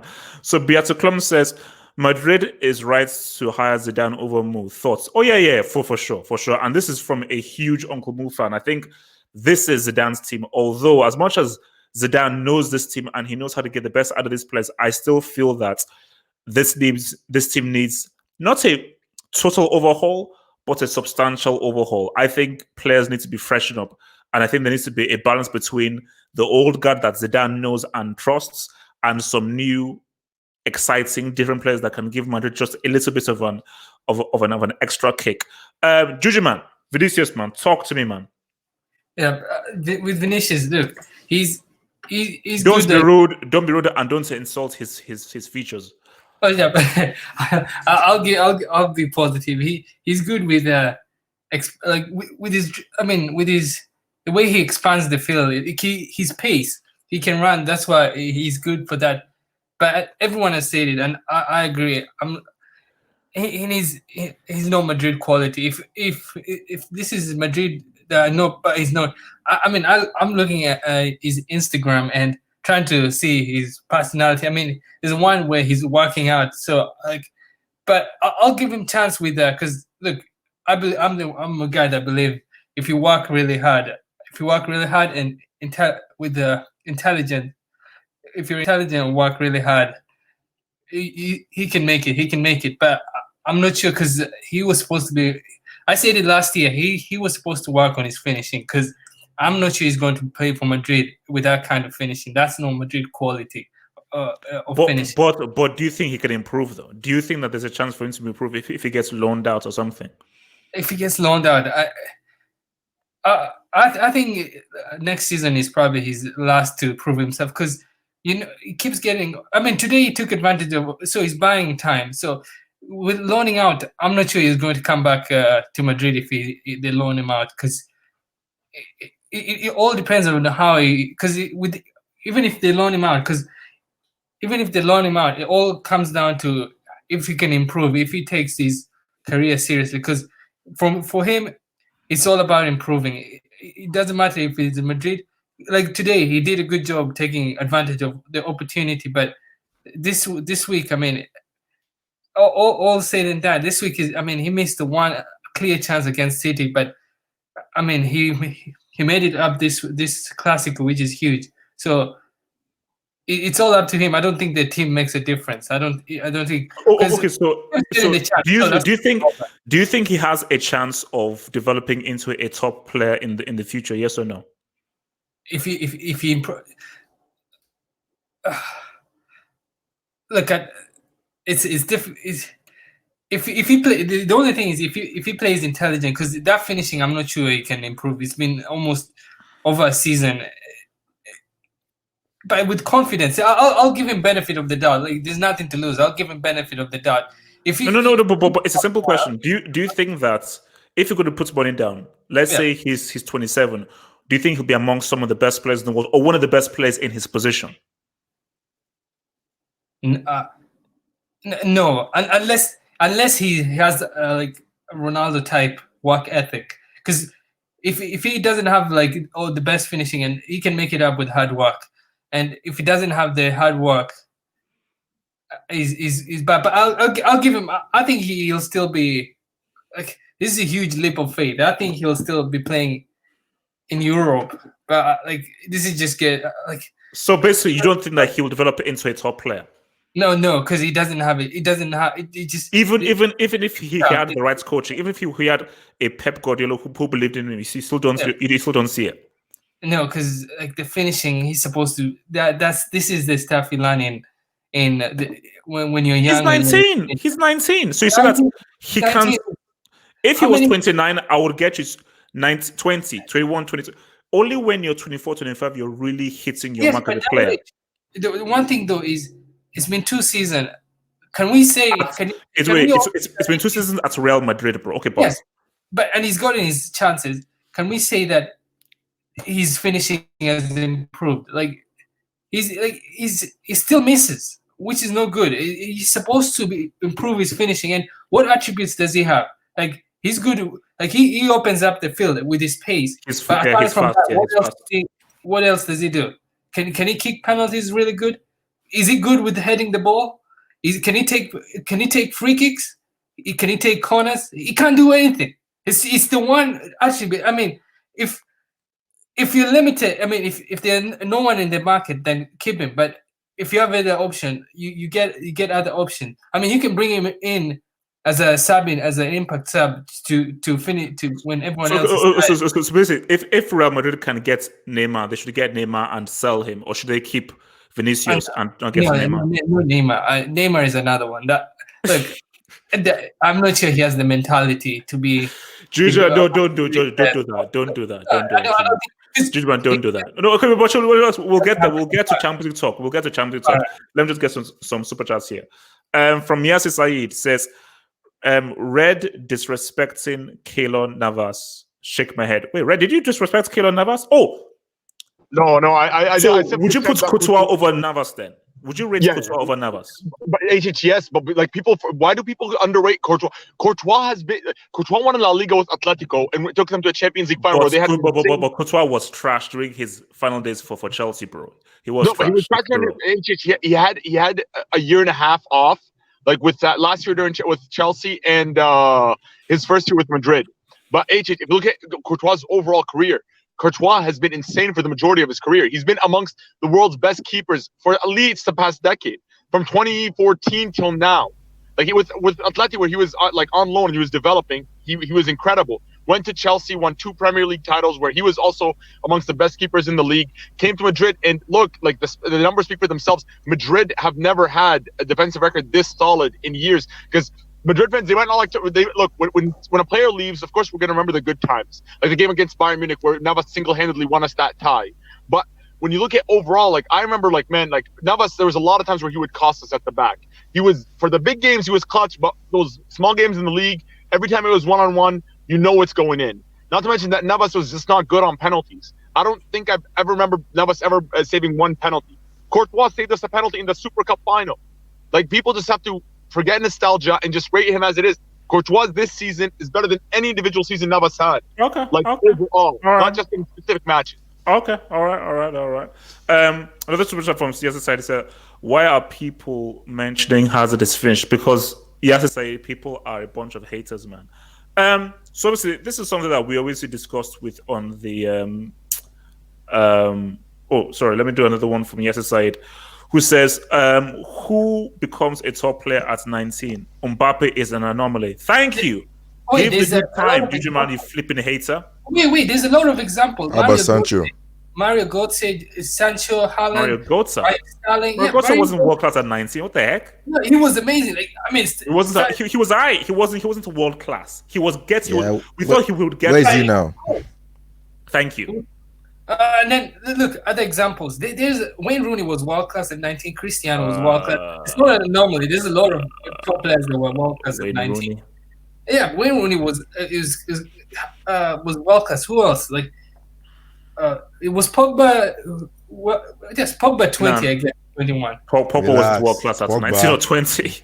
No, but he. No. everyone- There's no. I mean, I think he wasn't, bro. He wasn't, bro. Yeah, no world class, but there's a lot of players that like get their name out by the time they're 21. Like we know who these guys are. All right. So look, I mean, I want to talk briefly about Liverpool, but let me just look at this. So this is from Oh my God. Death is Always Near. Hazard out injured, must have got his fingers jammed in the biscuit tin. I have never in my entire life seen a group of people so obsessed with a man who is injured. Let me just say this. Don't you have Really? anything? No, not say. Don't you have anything better to do than be obsessed with the guy who's injured? I'm sorry that he won a European trophy. I know it hurts you. I know it pains you that he single-handedly won a European trophy and was one of the best players as a World Cup. I'm sorry, but it is what it is. It is what it is. Don't hate. Just admit that the guy is better than a lot of your trash, useless goats in your useless clubs. So I want to talk about Liverpool right now. I want to talk about Liverpool right now. So ignore the Zad haters who live very sad, lonely, useless lives. So Liverpool lost against Thingy. Now, and I want to get your guys' thoughts on this. For me, I feel that people need to be giving more credit to the Invincibles and what they achieved. Insults Wenger all he wants and everything. They're still the only Premier League team that went through the entire season unbeaten. And I think that Liverpool will still end up winning the Premier League and so forth. But the Premier League finally stood up and said what's up and everything. So I'm going to come first to BD with it. So BD, should Wenger and Arsenal be given a lot more credit for what they did as Invincibles? Or do you think that stat is overrated despite Liverpool unable to emulate it? Yeah? I think you missed Super Chat. Yes, so Said. After the Mbappe 19-1. Oh, okay. All right. Don't worry. I'll grab it. Okay. So, yes, Said said that Salah was a bum till he moved to Liverpool at 26. Well, he wasn't exactly a bum. Let's just be real. Salah was no, he wasn't a bum. He was but he was not exactly a bum. I think calling him a bum, I think that's a slightly disingenuous. He was just that he vastly improved. Like, he vastly improved. Let me just hit this quick super chat right now. So from Carol Eshini says Mbappe plays for Farmers Leagues. Come on, guys. Wait, it's not Farmers League. He's a World Cup winner. He's a World Cup winner. I know you can say Uber Eats all you want. He's a World Cup winner and he scored in the World Cup final. That negates anything you can say about Uber Eats. That's Double H. The GOAT didn't score against Lyon last week. So how can you say it's a Farmers League when the GOAT did not score? Juju man, do you want Cristiano idols to spam and visit you at home? These guys are crazy. They will find who you are and they will hunt you and your family down. Be very careful. Trust me. Natsa, you were obsessed with Neymar when he was injured. No, I wasn't. I said the guy is a loser who skives Champions League knockout games. I wasn't obsessed with him. I just said, look, bro, don't be a pussy and play knockout games, bro. All right, BD Call. So, should Arsenal be given more credit to the fact that they were invincible and Liverpool failed to become invincible? Is it a stat that should be appreciated by Wenger? To be honest, I think it's overrated. I think being the only team to be invincible in all Premier League history. Chelsea with Mourinho couldn't do it. Ferguson's with United couldn't do it. Pep's teams with City couldn't do it. This Liverpool team couldn't do it. Yeah, but you have to understand, like, it's better for me. How I see it, it's better to win a Champions League than to go invincible. True. I agree with that. But it's still a stat. It's still a stat. I know it's still a stat, but like for me, what club did to win Champions League and now winning Premier League, like, bro, like, that's a huge achievement. Like, like, it's bigger than, like, Arsenal's invincible, bro. This is the thing. A lot of people have to stop thinking about 2005 Arsenal because, like, 2005 is like 15 years ago or like 20 years ago. You know what I'm trying to say? So it's really not a really big deal. And plus, like, I don't really think, and that's why I love club so much is he's a legend at my club. I don't really and I'm gonna say that I don't really think he thought he was gonna go invincible this season. I think it's just the Premier League Wait, fan what, base. wait, what do you mean he didn't think they were aiming to be invincible? That's what trust me, that's what they wanted. But club never said in the press conference or in a post match saying, "Oh my goodness, I want to actually go invincible this season." All he said was They will never say the main that. goal was to win But the Premier League. inside, they'll be wanting to do it. Of course. I mean, it's obvious. When you say, "Oh, we did," if you knew that you were so close to doing it, of course you. Like when Barcelona were if you my gosh, let's do. That's an amazing thing to do. Everybody wants to win. Everyone wants to win a trophy, and that's the most important thing. But if you can win a trophy historically, yes, you want to do it. Bukhari and Bidico. Look at their faces when they lost against Atletico versus when they lost to Watford. Plus, and I just want to tell this to so many people is that when was the last time Arsenal was even relevant? Bro, they just got Long pimped time by ago. Olympiacos on Thursday. Bro, they got pimped by Olympiacos on Thursday, yo. I mean, and we're still talking about Arsenal.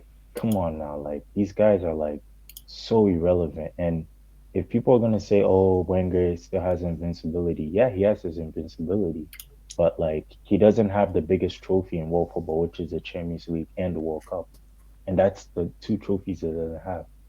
That's why, for me, that's why I like Mourinho, because Mourinho said he's a specialist in failure, and it's true. The guy is a specialist in failure. He, except for an invincible, what else has he really done? Wait, What trophies has he really Mourinho won? is a bum, by the way. Just let everyone Juju know. man, don't you dare. Don't you dare. Exactly. No, Juju-man. Exactly. H's, let me respond. H's, let me respond to Juju-man. How is Mourinho a bum if he literally took Porto and won a Champions League with them? And they traveled. I thought you said 20. I thought you said 2004 was a long time ago. No, Yeah. listen. How is Mourinho a bum if he literally took Inter to a Champions League? How is Di Mourinho Matteo a bum won one. if he It doesn't mean he's literally an amazing Premier coach. League title? Can you tell me how he's a bum? This guy he has success written all over his name. I can't say that for Wenger. Wenger is a specialist in failure. Invincible is nothing. Invincibility is nothing in football to me. Okay. I don't care about invincibility bullcrap. That's All right. just bullcrap. Okay. Let me just hit some super chats, man. So from Yasser Saeed, who says Griezmann is a World Cup winner and is scored in a final, but he wasn't 19 years old and he wasn't one of the best players for France. Mbappe was one of the best players for France and he was 19 years old. It's a big, massive difference. Griezmann, as we've seen, is complete and utter gutter trash. Easy, double Let's do people here from Carol. Oh, sorry. Okay. Griezmann is utter, complete, total pimp, sewer trash. Sorry. Carol Nakaneshni, man. Super chat. He says Liverpool lost on purpose. They are playing. What the? Okay, let me read this again. Liverpool lost on purpose. They're playing mind games with Atletico, and I think they're going to be writing games off now for Champions League, EPL. What the hell? So Liverpool lost on purpose to give Atletico some hope that they would. Bro, Carol, it ain't that deep. It ain't that deep. They just got beat. It ain't that deep, bro. I'm sorry. Yes, aside, I dare any club to go invincible. Respect. Bro, I think he deserves some respect. So let me come to Montar with this then. So Montar, should Wenger and the Invincibles be given more respect for still being the only team to go invincible? Did I miss another one? Oh yeah. All right. Let me hit this one. So from La Kika, how do you hate Cristiano and like Dolphins? Sinister. Wait. Dolphin Lannister Juju. Wait, I first of all, I didn't know. But that's not what I was talking about, Double H. Wait. Just to respond to the one guy. First of all, I don't like Lannister. I think he doesn't have the mentality to be the best in the world. He achieved a lot. You were a huge fan of Lannister, bro. You were, and you're still a huge fan of Lannister. Let's keep it real. Yeah, but what's it called? Until he gets knocked out by Haaland in a few weeks. Yeah, because what's it called? He doesn't have the mentality. He achieved a lot when he was young, so he does. It has a lot. He's very wealthy, so he doesn't have the drive. And I'm not sure. I'm sorry, who's Lannister? And with Series 7, I don't hate Neymar Jr. with CR7, I don't hate CR7. I think he's among the. I like his mentality, his professionalism, and I think he's among the greatest player. But you cannot tell me right now he's among the best players. I'm not accepting that agenda. I'm not accepting the agenda. He's among the great players right now. But his history in football, I think, is close to. He's among the best to ever play this sport. Okay, all right. That's completely false and a lie, but carry on. 0 goal knockout goals. Ahmed, Liverpool. Well, so should Wenger be given more credits for being the only guys to go invincible? I mean, yeah. I mean, why not? No one else has done it. But it was 16 years ago. Like, these Arsenal fans are just, they're being history book merchants. What else can they cling on to? They may not make top 4 and they got pinned by Olympiacos. What else are they supposed to cling on to, bro? It's called nothing, bro. It's called nothing. They have nothing to cling on right now, bro. All they can hope for is look ahead. The solution isn't to look back at something that happened a literal lifetime ago. Many people that are watching football weren't even born when that happened, and they're still talking about it. Like, calm down, Arsenal fan. Like, I see them like celebrating this dub, and sure, they can celebrate. Liverpool won't match their record, but at the same time, they have way more important things to be worried about, like losing to Olympiacos at home. Yeah, it's a much bigger deal than Liverpool not going invincible. So I think Arteta, if he's the way forward and he ends up, staying at Arsenal for a couple of years, I think it's only the future Arsenal have to look at. Trying to forget top 4, trying to get the Europa League this season. This should be the concern at this point, and then we'll see what they can do over the summer. I think we lost you, bro. Can you hear me? I think we lost him. He's still talking. Can I go next? Hello? Hello. Yeah, Can I go next? Yeah. So go on. I think my things froze. Okay, go on. Ahmed, go on. Carry on. So I was saying, if Arteta is the way future for Arsenal, that should be should be looking ahead and trying to finish, top 7 or whatever it is to get into the Europa League. That should be the concern. And of course, we have to respect Wenger. More about Wenger than Arsenal. We have to respect what he did to go invincible, to manage a team despite drawing 12 times. So all respect to Wenger. And I think that's not the only thing he did. Let's not forget his titles as well and other accolades. But yeah, that's all I have to say about Wenger. Okay. HH, can I go next? Okay. Let me quickly just hit the super chats. So from Solid Chief, he says Oliver Kahn or Manuel Neuer in their prime, all day, every day of the week. Oliver Kahn in his prime was absolutely insane. I'm always taking Kahn. But Obafemi Martins destroyed him. What? Obafemi Martins destroyed. Oh, was it? No, JJ Okocha destroyed. Bro, that was one thing. But what did Sadio Mane do to Neuer last season? So everybody has a real bad day. No, now what Okocha did to Kahn was like, now that's bad. But Sporo, Kahn in his prime, that is the epitome of a captain and a leader you need in the dressing room. All right, Red, hit it. Yo, yeah, I know that. Look, people have to stop hating on Arsenal, man. Like, that invincible achievement. Hating. Yeah, no. Like, HH goes, look. I know Arsenal fans came out yesterday on the timeline and they were really going in because they hold on to that. But like, as they should, they hold that record. You just mentioned like half a dozen great teams that couldn't do it. Only Arsenal could do it. That invincible side, because like Wenger, what he brought to that to football in general, he revolutionized the sport. People forget that he changed diets for players. Oh no! Oh God! No, please! I am tired of this. So don't give him credits for saying that players should eat vegetables and stop drinking alcohol. Please. It's not just that's not just giving him that. Look, to simplify like that, you're discrediting him. It's much more complex. Having regular diets for them to maximize efficiency from these players. Not only that, don't forget the invincible season. Before going invincible, he said we're going invincible. Wenger went out and said it, and he did it. These guys wouldn't even dare saying that before a match. Like, Klopp never said it. He wanted it, but he never said it. Wenger said it beforehand, and you guys can fact check what I'm saying. Like, so that invincible side was like the reason why it can't be replicated until a manager comes and actually revolutionizes the sport in a way that nobody could find a solution. People thought Liverpool had it this season, but they got caught. I really think they got rattled after that Atleti game, and they just weren't focused. They weren't there.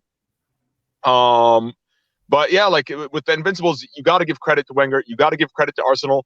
15 years, every year, that it's not broken. It's just more credit to them. Because that's how you know an accomplishment is an amazing accomplishment. Because nobody else has been able to. If it was so easy, everyone else would be able to do it. I have a counter against Red and the UWH. Okay. First of all, that Invincible, I think is overrated. It's the same with Nottingham Forest winning. No, bro. Look at that team. Like, bro, Arsenal's team was incredible. Thierry Henry in his prime. You had Patrick Vieira, Emmanuel Petit. Overmars, bro, they had some incredible talent. Like, you can't just come and say that. I know that Arsenal now, people don't like to give Arsenal credit, but we have to give them credit for that team. That was an amazing team. They didn't win a Champions League, but they're like the Allen Iverson of football clubs. Allen Iverson never won a ring, but he's still one of the great. Beloved, one of the most beloved players. Exactly. Same thing with the Arsenal team. I think it's a great that they did that, but it's an irrelevant stat because it doesn't mean it's not the fact that how is it irrelevant? It's not the fact that they did it. It's how they did it. They went attacking football. They were playing beautiful football. They weren't being pragmatic in one. And also, no, I have to bring this up. Let me just pull this up real quick. Right now. So this is the Premier League table. Actually, because this actually proves my points even more, which is regards to what it looked like when they did it. And I'll count it after you're done. Okay. Let me. Should I count it now? Okay. Oh, yeah, count it now. Then I'll bring it up. All right. First of all, Arsenal. I'll start with the stats first. They played 38 games. Home team wins. They had 44% of home, and then they drew 25%. And then they even finished with 90 points. I mean, how's that impressive? And another thing, away team wins was like 31%. So they didn't win those many games. And the other thing is, in the FA Cup, they lost to Man United. In the Carling Cup, they lost to Middlesbrough. What's our Premier League here? Not. Wait, Red. In the Champions League, they lost to Chelsea. So how can you say this team? I mean, it's good that they accomplished it. I'll give them credit, but it doesn't mean anything. It doesn't mean they were the best team. It's not about an accomplishment. It's just an accomplishment. It's a relevant accomplishment. Okay, but look at this right now. So, because it doesn't mean anything. So this is what it was. So you guys can now see right now. Yeah. What do you notice about this league table? Do you know what you noticed? That it was a tough time. See, Chelsea lost 7 times. United lost 9 times. Liverpool lost 10 times. Newcastle lost 8 times. If I'm looking at all those amounts of losses, that shows you how competitive that league was. Because if we look at it in the past few seasons, the top 2-3 teams lose like 4 times, 5 times, 3 times, 2 times, 5 times, 6 times. The top 3-4 teams. But looking at 7 losses, 9 losses, 10 losses, 8 losses, which means that everybody was beating everybody. So even more so, you've got to say, you know what? Yes, they had 12 draws and so forth. But the fact that they were able to say, you'd never beat us. Nobody ever beat us through 38 games. You cannot sleep on that achievement. You simply can't sleep on that achievement. So, Judge, I don't know what you're saying. But if you think about it, Double A, they didn't play that in modern day. That's why I said it in the beginning of the season. I think it's impossible to go undefeated modern day because there's too many games. Like even off season, you don't it's even. Still the same 38 games. No, you can't say it's the same. They didn't have preseason that early back then. They didn't travel like winter break. They traveled and played friendlies, and it's just too many games. And the other thing is they were knocked out of every other competition, and they just focused on the one season. It's good, but it's like. Okay, you were knocked out in all other competition. How can you say you're the? I mean, it's irrelevant. It doesn't matter, man. Barcelona, Chelsea, they choked it when they were out of Europe, I believe. Yeah, exactly. And Chelsea, 2016, 2017, they eclipsed they got up to 90 points, but they still didn't go undefeated. City, they didn't go undefeated. This Liverpool team now, as amazing as they are, as poor as the Premier League is right now, they still didn't go undefeated. That's the thing. It's a stats. 10 times better than that Invincible side, and the gap between them and the lower sides is much higher, and they still couldn't do it. The Invincibles did it. So wait, sorry, let me just do some super chats and I'll get back to you guys. So Yasser Saeed said, Arsene Wenger never gets credits for revolutionizing English football. English football took over Europe, and he was the cause of that. I mean, you could argue that, yeah, you could argue that because people followed his lead with regards to how he played. Because before Arsene Wenger and Arsenal and so forth, nobody really played the game the way that his Arsenal team did and the way that the Invincibles did. So, in that sense, you've got to give the guy credit. All right, let me bring some other guys. Abdullahi, thoughts on this? Should he receive more credit? Abdullahi, is your mic working, bro? All right, Gatlock. Look, I think it's an amazing achievement. Despite if I didn't even watch football around that time, I didn't watch it around that time. But the fact that he went undefeated and nobody has been able to do that for years, man, and even before that, it's an amazing achievement, man. I don't know. Look, I think people are misunderstanding the question here. The question is, do you give Wenger credit? Not Arsenal. Not Arsenal as the club. It's Wenger we're talking about here, man. You can hate Arsenal, and look, you guys mentioning Olympiacos, that has nothing to do with Wenger right now. Okay, he's not the manager. What he did back then was amazing. Look, I don't know anything about his babysitting duties he did with the nutrition or whatever. I don't know. Okay, I didn't even know about that, all that bullshit. But look, in the Premier League, he went undefeated. That is something that has stayed for a long time, so much so that they had to give him a golden trophy, man. Gold. It wasn't a silverware, it was gold, man. They had to give him that because that's what he achieved. Nobody has achieved that yet, man. It's been about almost, it's getting to 2 decades since that has happened now, and still nobody has done it. We've seen better teams. It doesn't matter. We're not talking about how amazing you were overall in all the competitions. It's the Premier League. I think he's a Premier League merchant, to be fair, Wenger, because 20 years in the Champions League, you didn't win it once, really? No. But in the Premier League, it's a start, man. And I'll get why nobody's respecting that, because nobody has been able to do it. Even in the other leagues, nobody has really been able to do it. Wait, It's very hard. I don't think not everyone has. I think no one is going to, because they were eliminated in every competition. No one is going to be stupid enough to just focus on EPL and leave the other league. I think if someone actually focused on the EPL and just threw away the other trophies, probably someone can do it. But no one is going to do that. But nobody has. They still did not win it. They still will not go undefeated. Yeah, but they'll still not go undefeated. Okay, wait. Let me just hit a few super chats quickly, guys. So, Josh Bourne said that, can that Arsenal go invincible this season since it's the weakest? I'm just curious, genuinely. Probably. I think they would, because I just look at that league table thing there of the amounts of losses that teams took, and I just feel that it was far more competitive back then. And I think the way that Arsenal played, the players that they had, and so forth, I generally think that they may not, but I'd put some money on that. They'll probably go undefeated in a league this season. Because I don't know whether you can give me strong, hardcore, empirical evidence that the league this season is far more competitive than the league back in 03-04. I don't know what evidence it is. And it's even funny. It's even funny about the 100 points. Liverpool could actually break that in just 2 seasons. Oh yeah, but they still did not go undefeated. That's the thing. The record of 2004 and even now is actually similar, because City have 6 losses. That's the next one after Liverpool's. But Liverpool lost. That's the thing. They lost. It starts. It will stay there. Well, let me bring this to the super chat. So from Yasir Saeed, who said, Juve won Syria 8 times in a row. Yes, they did. Juventus did go undefeated. I can't remember the season it was in, but there was a season that Juventus did go undefeated. Yes, there was. It was under Conte. They did go undefeated.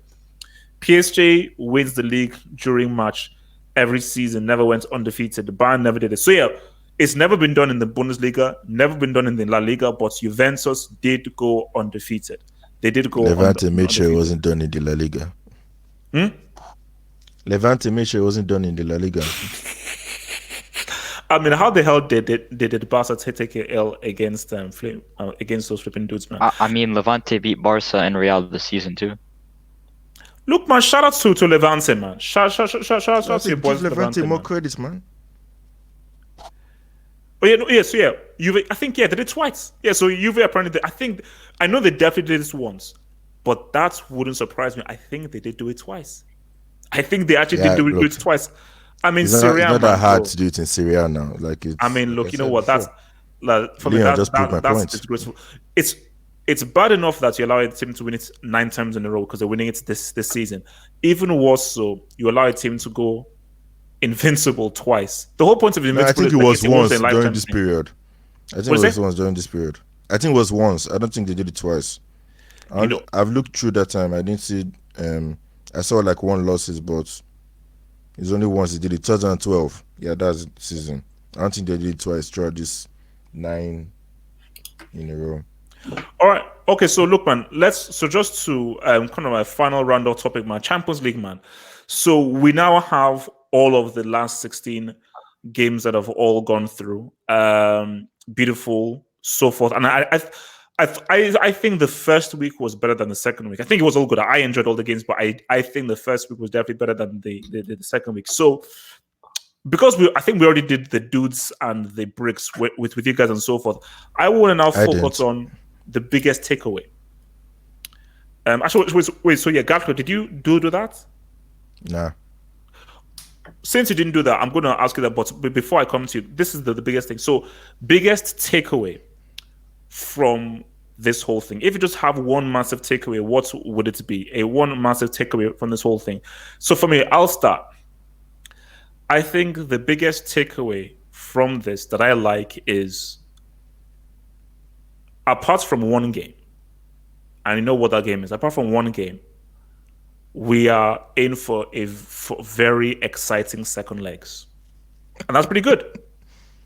Apart from one dumbass, pimp-ass, stupid-ass game,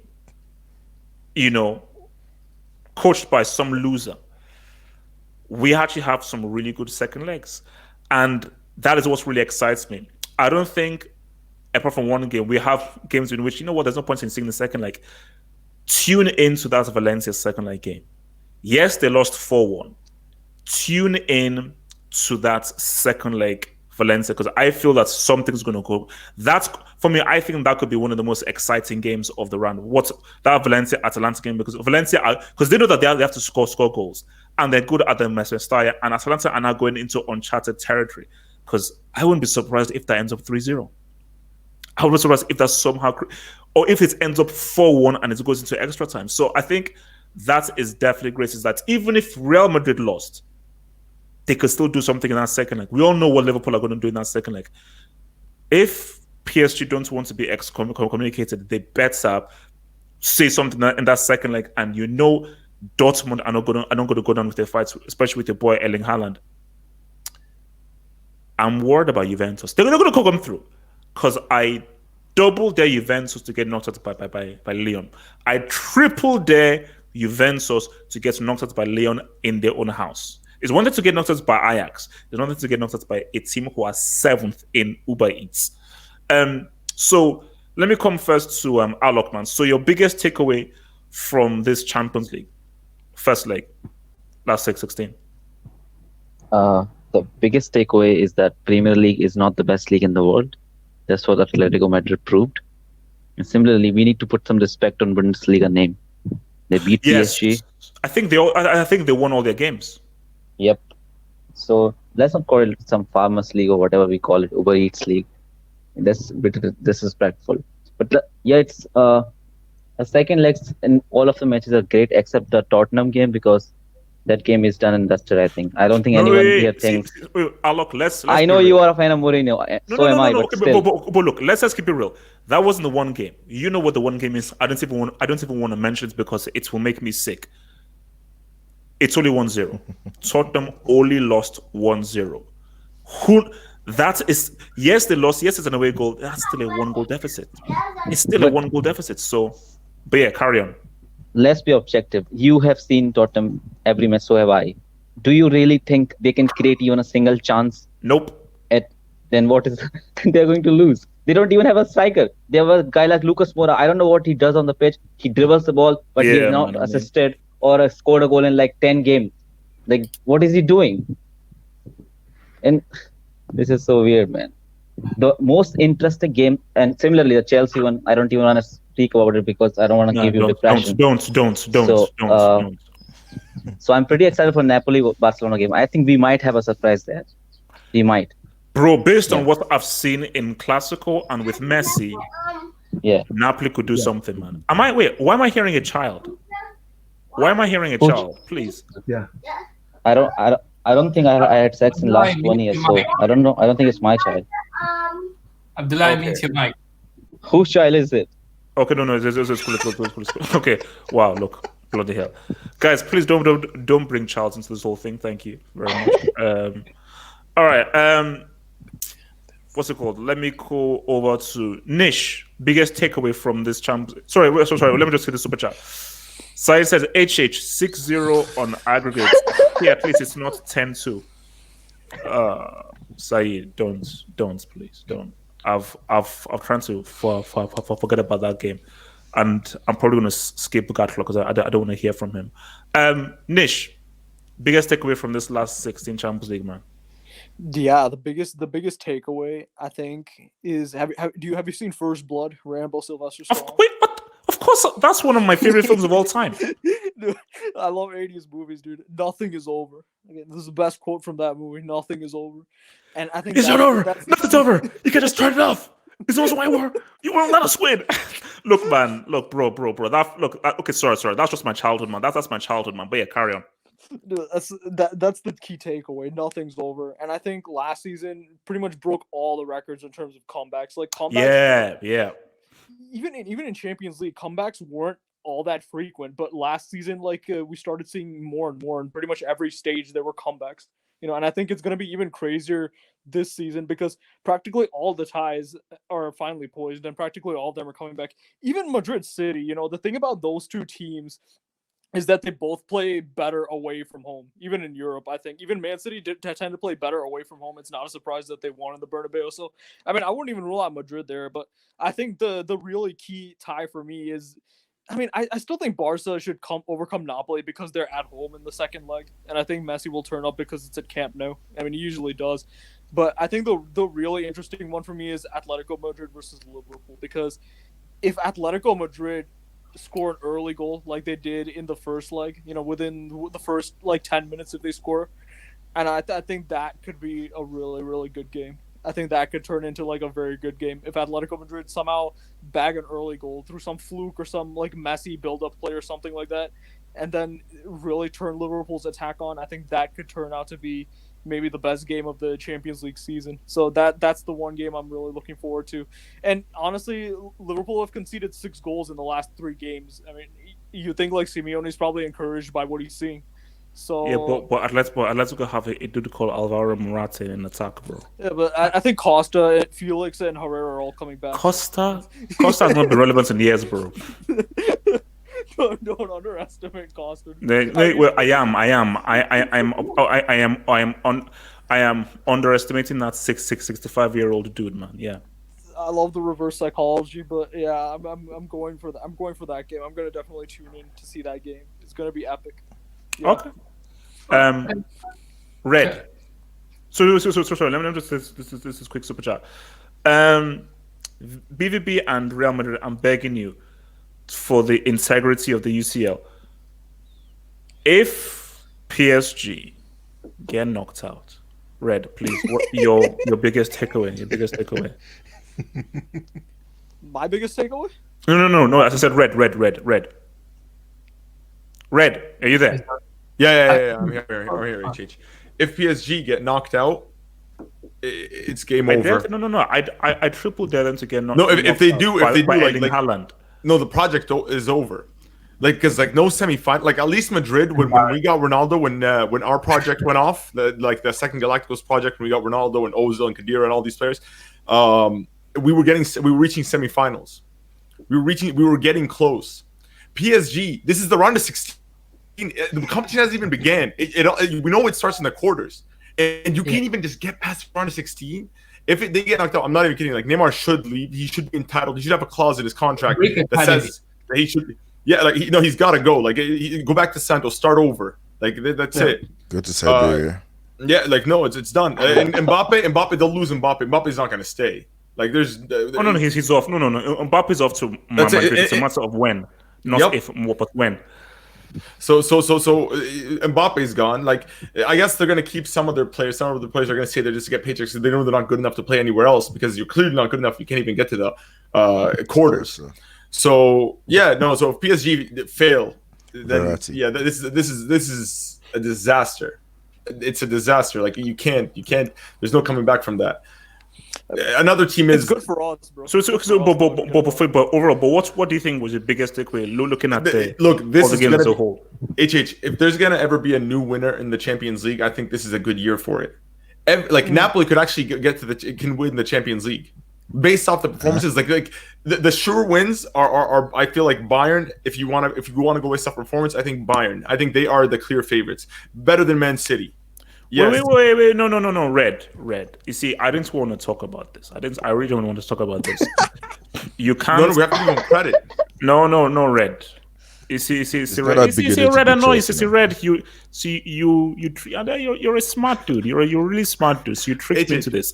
Red. You cannot give credit to a team beating up on a bunch of losers. Look, because those guys who were in blue, who are not Chelsea, I don't know who those guys were. Maybe they were Smurfs.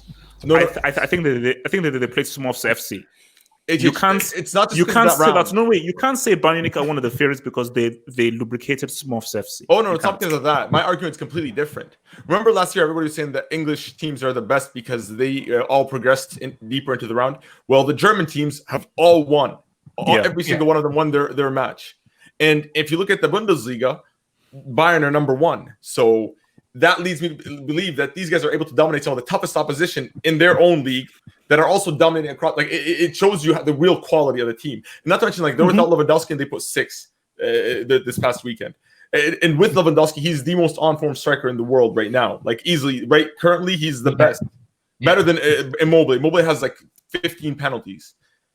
So... Typical Syria, but we're not Lewandowski. So like Bayern with Lewandowski, like I think they are the most dangerous team, and this is an open Champions League because look, Madrid aren't there yet. We're rebuilding. Like us winning the league this season would be a big accomplishment. We're not Champions League ready just yet. The team has a lot of holes in it. Man City, I still think they're shaky. Like they barely scraped a win against us. Like, and we're not ready. Like, so that's not an accomplishment really. Liverpool, like you saw what happened once it went up against a pragmatic team that's really well organized, that's really studied them. They've shown to be shaky. Like when you look at even Barcelona, like man, they're just an old man at this point. A man that in his prime could beat up anybody, but now that he's frail and old, he's just not the same. People respect him, but he just can't do what he used to do. And so Barcelona, I don't think they're in the contention. It's Bayern's year. If not Bayern, it's Napoli. Anybody could, like, literally Atalanta could win their first Champions League. No. It could happen. Red, no. You almost had me. Then I was like, Red. Why can't Elisic score in Red? Why can't Elisic score at Etihad? Why? Red, you're sniffing glue. Saying Atlanta will win the Champions League is glue sniffing. Have hope, man. Look, the name was an irony, bro. Okay, wait. After what those clowns did, you think I'm going to have any hope? What the heck? Juju man, biggest takeaway from this. Oh, so sorry. Let me just say this quick. Mbappe at United. If I had one wish, Yasser Said, there is a minus 50% chance of Mbappe even flying over Manchester, bro. I'm sorry, it's not happening until Gollum leaves and they get a top manager and they actually get a top player. That didn't happen, bro. But if Mbappe moved to United, that would change a lot of things. Juju man, biggest takeaway. Like with this Champions League, I think I was impressed by the Germans team, like the team from Bundesliga.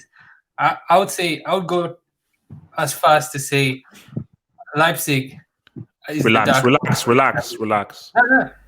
I think Leipzig are the dark horse for this Champions League. Based on what? Based on them beating Tottenham. Yeah, I mean, because they're unpredictable. That's what, because no one. I mean, I don't think most teams know what to expect of Leipzig, and it's a wild card. And that's why I think Leipzig is is a dark horse. I don't know what they're how far, and it depends with the draw. I mean, they can get lucky. So okay, so you're not giving Uncle Mo any chance of overturning the tie. that tie is that. Uncle Mo. That tie is that. I'll tune on Tuesday. Look, relax. I'm looking at the second leg on Tuesday. I'll tune into the Valencia Atalanta. Whoa, Juju man. So you're not going to support Uncle Mo? No, that game is done. Like it'll be like it might be another. Wait. So he can't overturn a 1-0 deficit after what he did in 2010. He can't overturn a 1-0 deficit. That was 10 years ago, man. Yeah, but I don't think he. Maybe even if Harry Kane is there, I mean, it is Mourinho. Mourinho tactically, I'm not sure he should be coaching any top team. Juju man, no. I think he should go to Griezmann. Like honestly, we're being honest, Double H. Like he's past it. Who did he learn football from? Like he's managing. I think he should go to Inter Miami. Wait, Juju man. This is a Champions League discussion. This is not a Mourinho bashing. All right. So Mourinho is in the Champions League. Can you just carry on with this thing without rather than just for Tuesday? Look, I disagree with Nish because I think the Liverpool Atleti is a full on. It's done. The game is done. Liverpool are going through because look, Liverpool first. Here are the points. First of all, Liverpool have a terrible away record. I think they lost 8 out of their last 11 games. So, and if you looked at that game heading into that Atleti game, they struggled to beat the one team. They struggled to beat the team they faced before that game, and they're struggling because of. It looks like it's fatigue, but I don't think Atleti have what it takes to score. Because Morata, it could have ended that game in the first leg, but they missed their chances. And with Liverpool, they can score. And with Atleti, even in the league, it's not like they're dominating. They're tying, and it's not dominating. So with that, on Tuesday, I'll watch PSG Dortmund. I'm worried because I'm looking at how they be very worried, but be very worried. I don't know if that's like a full-on conclusion because PSG is supposed to win because they're at home and they're the home team. But I think that's the game I'll watch for that day because it's no 100% guaranteed with PSG's history. And then the Man City, Real Madrid, and the Juventus Lyon. The Man City, Real Madrid. I think it'll be a 1 goal difference. It'll be on the edge. That game is still on and it's not complete because City's they're still leaking goals. They're still leaking goals. So it's not like they're back. Not anything about, but I think City. I think this is City's year. I think this is City's year. They're favorites, but it's not clean like Madrid are. They'll have to go to the edge in that game. I think it'll be like a 1 goal difference. They'll have to go to the edge, and then the Juventus should beat Lyon, but I'm not sure why they even lost the first leg. I mean, they said they had a poor midfield, but they're old. They should not have. Don't be ageist. Yeah, that should have been an easy win, but I'll kill Juventus, so I'll focus on the Madrid City game. And then the last day, the Chelsea game, full on concluded. There's no point. Juju man. All right, no, Juju man. No. I'm cutting you off. Don't talk about that game. All right. I'll go to the last. I'll end it with this. The Barcelona Napoli. That's the game that I'll watch in that day because I'm not sure, but because I look at this Barcelona team. Offensively they're toothless. Like I'm not sure they can because they can dominate, but I don't know where the goals are going to come from. That's the problem. Even in that first leg, like that was they only had like few chances. I mean, the one clear cut chance that Griezmann scored. Apart from that, I know it's a tough ground, but I mean they're not creating too many chances. Barcelona, I'm not sure, so I'll watch that game. I don't know. All right. Sorry, let me just hit the super chat. So Solid Chief says Werner is underrated. No, he isn't. He's overrated. All right. Improved Double H. Used to be. Nah. He's high, but he's overrated. Man, he ain't as good as people say he is. All right, so we're gonna round off with Gatlock. Now, Gatlock, can I plead with you? Yeah, are you listening? Yeah, I'm here. Gatlock, you've sent many subliminal messages. I've read all your tweets and everything. You don't. If you've stabbed someone, pull the knife away. you don't need to squeeze and twist the knife into the wound. You don't need to. You don't need to enjoy the pain. Gatlock, you've insulted me, you've abused me, you've put all the memes and everything. Leave it at that. Gatlock, fine, I accept. He made me look like a fool. All right? There are 7 other quality games you can talk about. You don't need to talk about that game. No one cares about that game. It's done. It's finished. All right, cool. I made a mistake. I hold my hands up.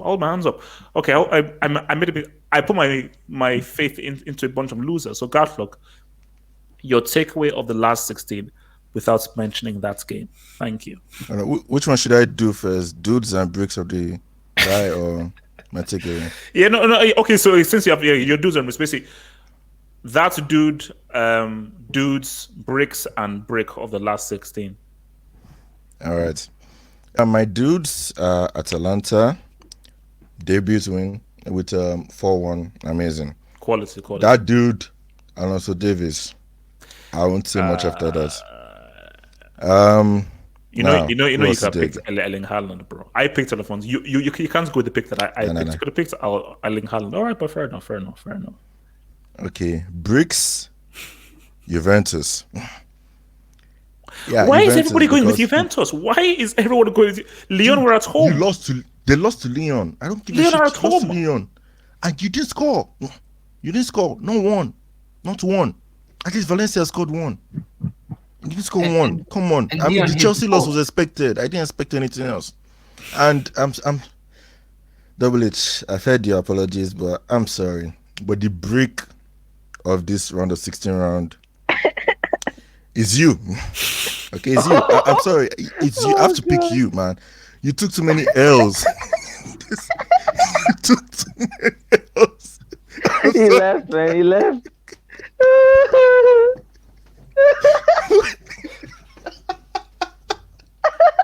Where the hell is he going? Oh, God. Oh, my God. He just ended his whole career, man. He just ended Double H's whole career. No. Where the hell is he going to? Come back. You need to go get a drink. Super mug, yeah.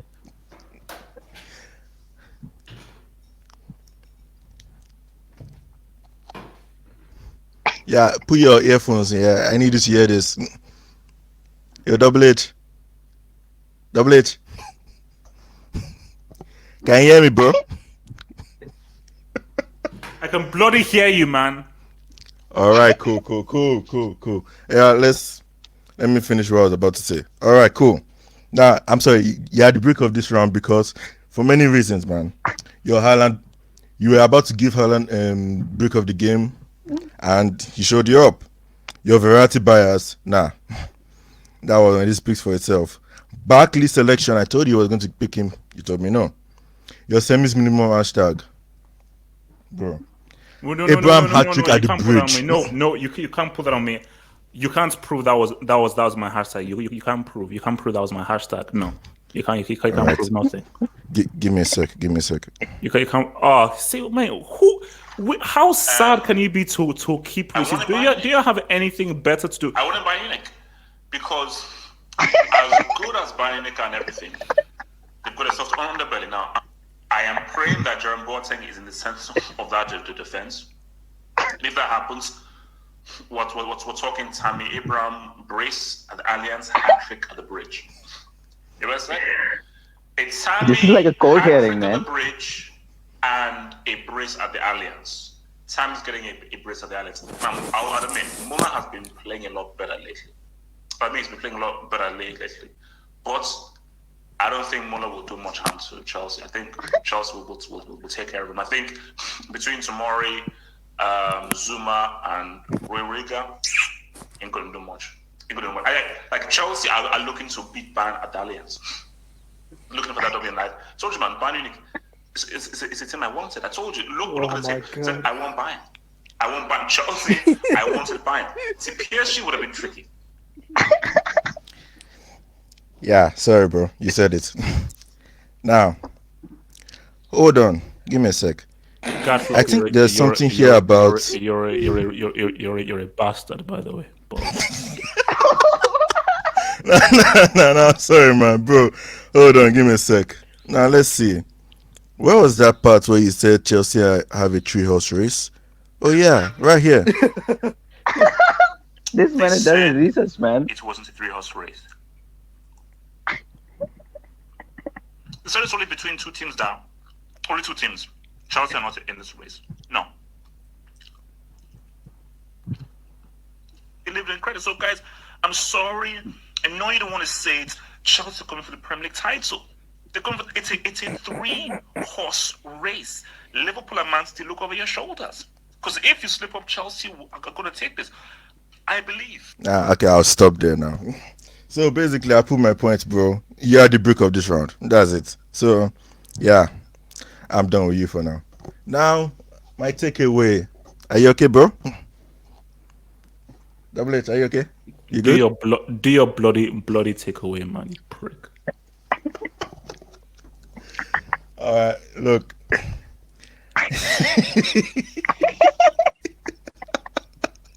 I'm sorry, man. Bro, I've been holding this in throughout the whole season, man. Like, seriously. Ever since you made your United stuff about the Chelsea beating United, bro, I've just been keeping it in, man. So, bro, I'm sorry, man.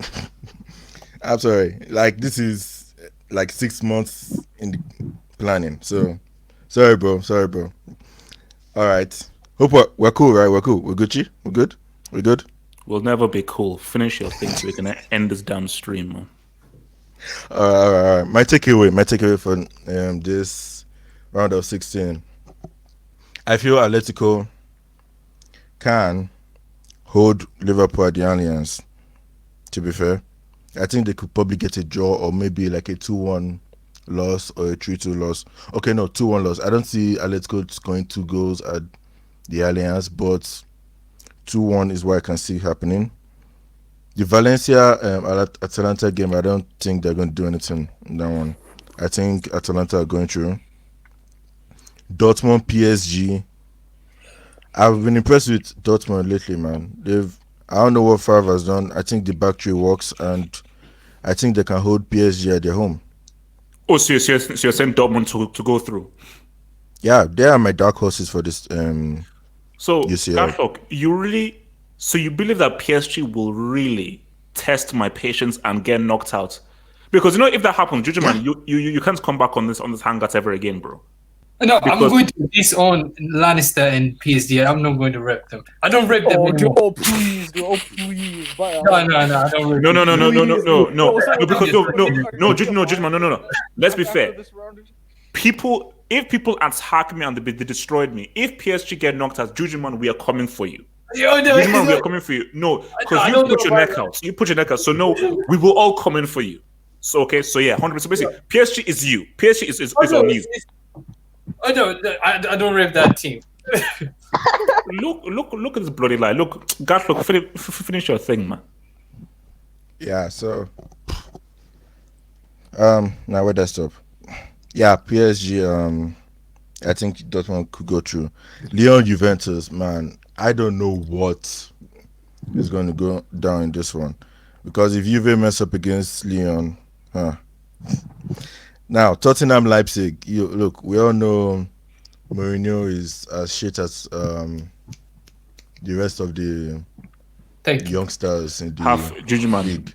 Like Lampard and Ole, I don't know his other name, Sole, whatever. Gollum. No, Lampard is the Gollum, let me tell you that, because Mount is his precious. That guy, I don't know why he just can't drop Mount.